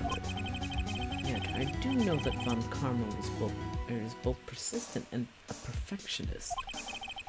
He may be seeking to satisfy a grudge against Gregory Edgeworth by hurting his son. What do you mean? It was 15 years ago. Von Karma met Gregory Edgeworth in court, and Von Karma did win. But he didn't make it through the trial unscarred. what happened in the trial between Edgeworth's dad and Von Karma? Von Karma got the guilty verdict he wanted. He won the trial. But Gregory Edgeworth accused Von Karma of faulty evidence. And though he lost the trial, Mr. Edgeworth's accusation stood. Faulty evidence. It was the only penalty Mr. Von Karma has ever received. Oopsie. Gregory Edgeworth dealt a blow to his perfect trial record. Wow. It must have been quite a shock for Von Karma. He took a vacation several months after that, you see. A vacation? Yes, an unusual event for the man. It was the first and last vacation he'd taken in many years of prosecuting. Really? He doesn't take vacations? Like, to go to the sea or to the mountains? Don't tell me he's never been to Europe. You have strange ideas about vacations, Maya. In any case, it is only time he took a vacation from work. That was the only time he took a vacation from work. I believe the penalty upset him quite a lot. Odd, if he wanted to keep a perfect record so badly, why would he have to take such a long vacation? What do we do, Nick? Von Karma's gonna bring up DL6, you can bet on it. What if Mr. Edgeworth plays guilty to DL6?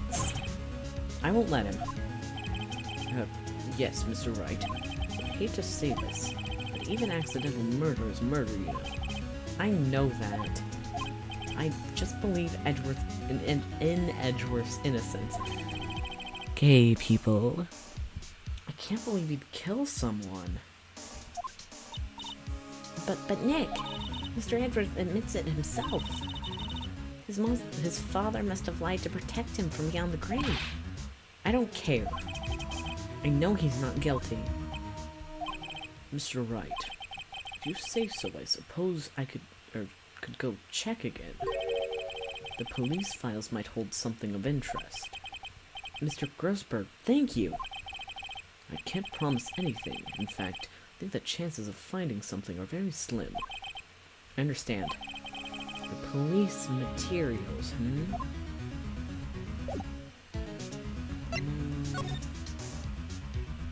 Detention center.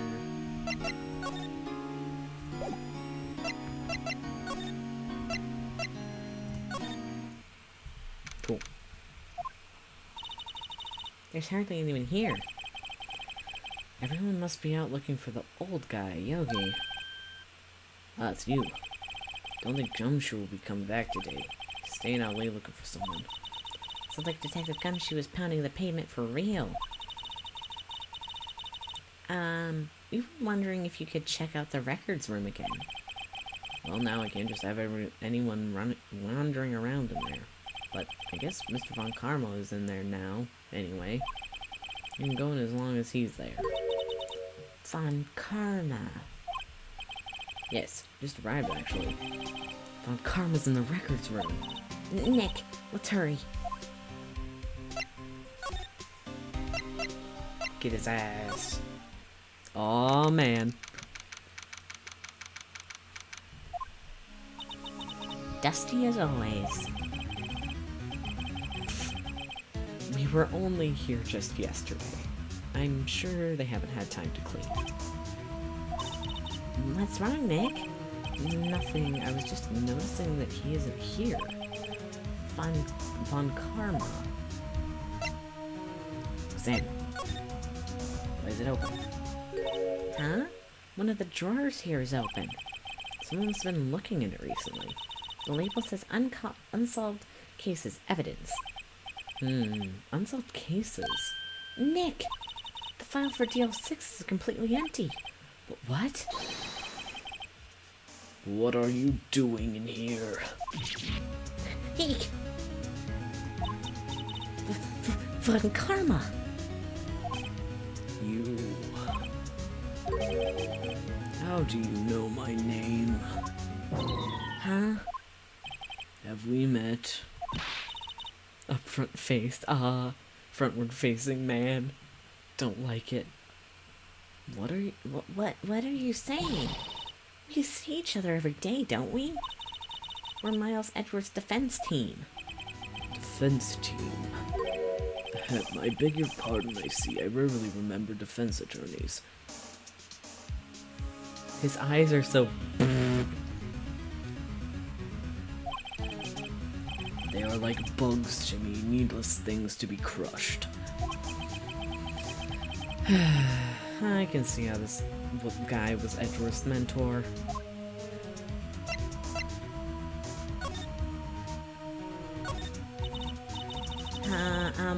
Mr. Edwards is your student, right? A romanticist who still... A romanticist who still can't shed that veneer of amateurism. Just like his father, always second-rate. Mr. Von Karma, you had an axe to grind with Mr. Gregory Edgeworth, didn't you? Me, a grudge against a mere defense attorney? Why? Because you dealt a blow to your otherwise perfect trial record. So, you did. But what I don't get is... Yikes, yikes, yikes, yikes. Sounds like a healthy environment to grow up in. Indeed. Why did you take his son under your wing afterwards? The son of your most bitter rival. That, my dear attorney, is none of your business. Tomorrow's trial. Tomorrow will be the last day of this trial. It's been a while since I've had a defense attorney last this long. Still, you will lose in the end. Miles Edgeworth will admit his own guilt. His guilt of 15 years ago, you mean? You're quite the researcher. If you've done your homework so well, then certainly you must understand. You know that Miles Edgeworth will tell the court tomorrow. You were right. So Von Karma is going to bring up the DL6, bring up DL6 in court tomorrow. I'm gonna show him the letter. Screw you, old man. You wanna hear about my Lord and Savior Polly? What's this? Mr. Von Karma, have a look at this.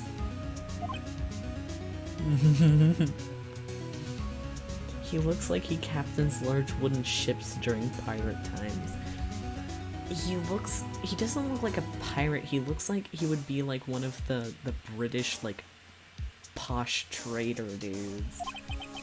This was you, wasn't it? You instructed Yanni Yogi to commit murder. Yanni Yogi. How many years has it been since I've heard him called by that name? He's a fool. I told him to burn it after he read it. So you admit it? You wrote Mr. Yogi this letter. Yes, my dear defense attorney. Thank you for taking the trouble to bring it up to me. You saved me a lot of needless hassle. What? Nick, what is that thing?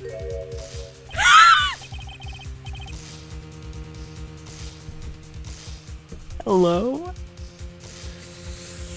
Hello. Stun gun for self-defense, usually. Indeed. What? 600,000 volts will course through your body like a dog touching an electric fence. 600,000? Oh, don't worry, people don't die from it, usually. Now give me the letter. No! No! What are you? Nick, run! Maya, no! Maya! Out of my way. Wah! Gay boy down.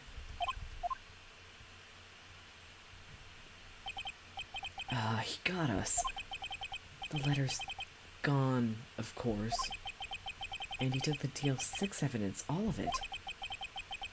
Back to having no clues. Wait. Maya jumped first. Maya, is she okay?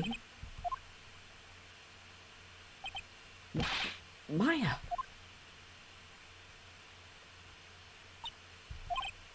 Maya, open your eyes. Maya? The letter, did he take it? Huh? Oh yeah. Are you okay? I couldn't stop him. I jumped as fast as I could, but one shot from that thing knocked me out cold. Yeah. I'm useless. I'm no good as a lawyer or a medium. I can't even call my sister. Not even now when we need her the most. I wish I hadn't woken up at all. Maya, you're gonna make me cry again.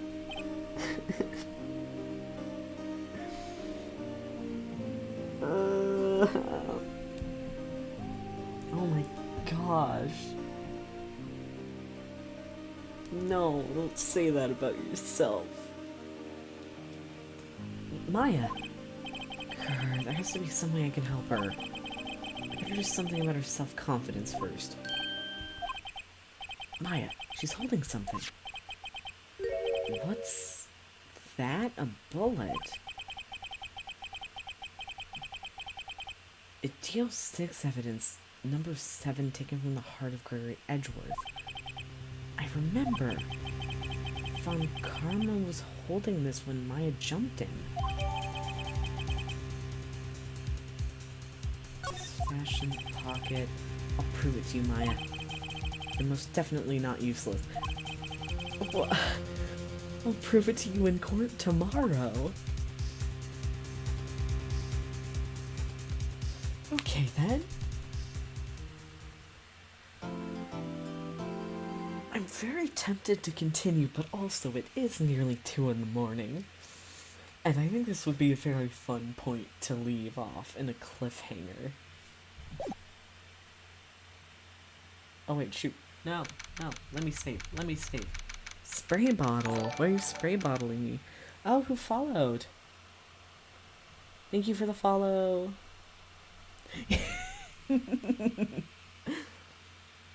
Hey now. I'm trying to save. Let me save. Okay. We're saving. Don't be mean to me. I'm just a little dude. I'm just a little guy. I think lawyer game funny. Okay. We're done. Let's go back to the title screen. Yes.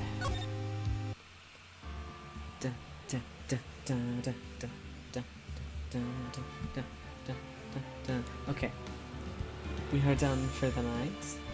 Farewell. I don't know when I'll do the next stream for this. I'll probably do it tomorrow, but I'll try and do it earlier in the day, depending on how many people are available. Probably like, I want to say around like 4 Pacific Standard Time. I don't know how that will work for all of y'all, but might be a good time. Might not be a good time, we'll see. Anyway, farewell, good night. I will try and get sleep. And anyone who needs sleep right now should also try and get sleep. So, farewell.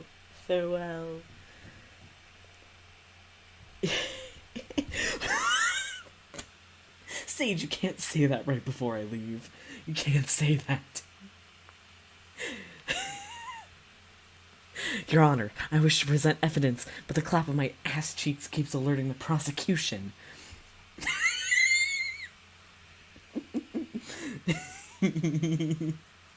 Dummy thick Phoenix Wreck confirmed. Right here, right now, in this chat. Okay. Good night.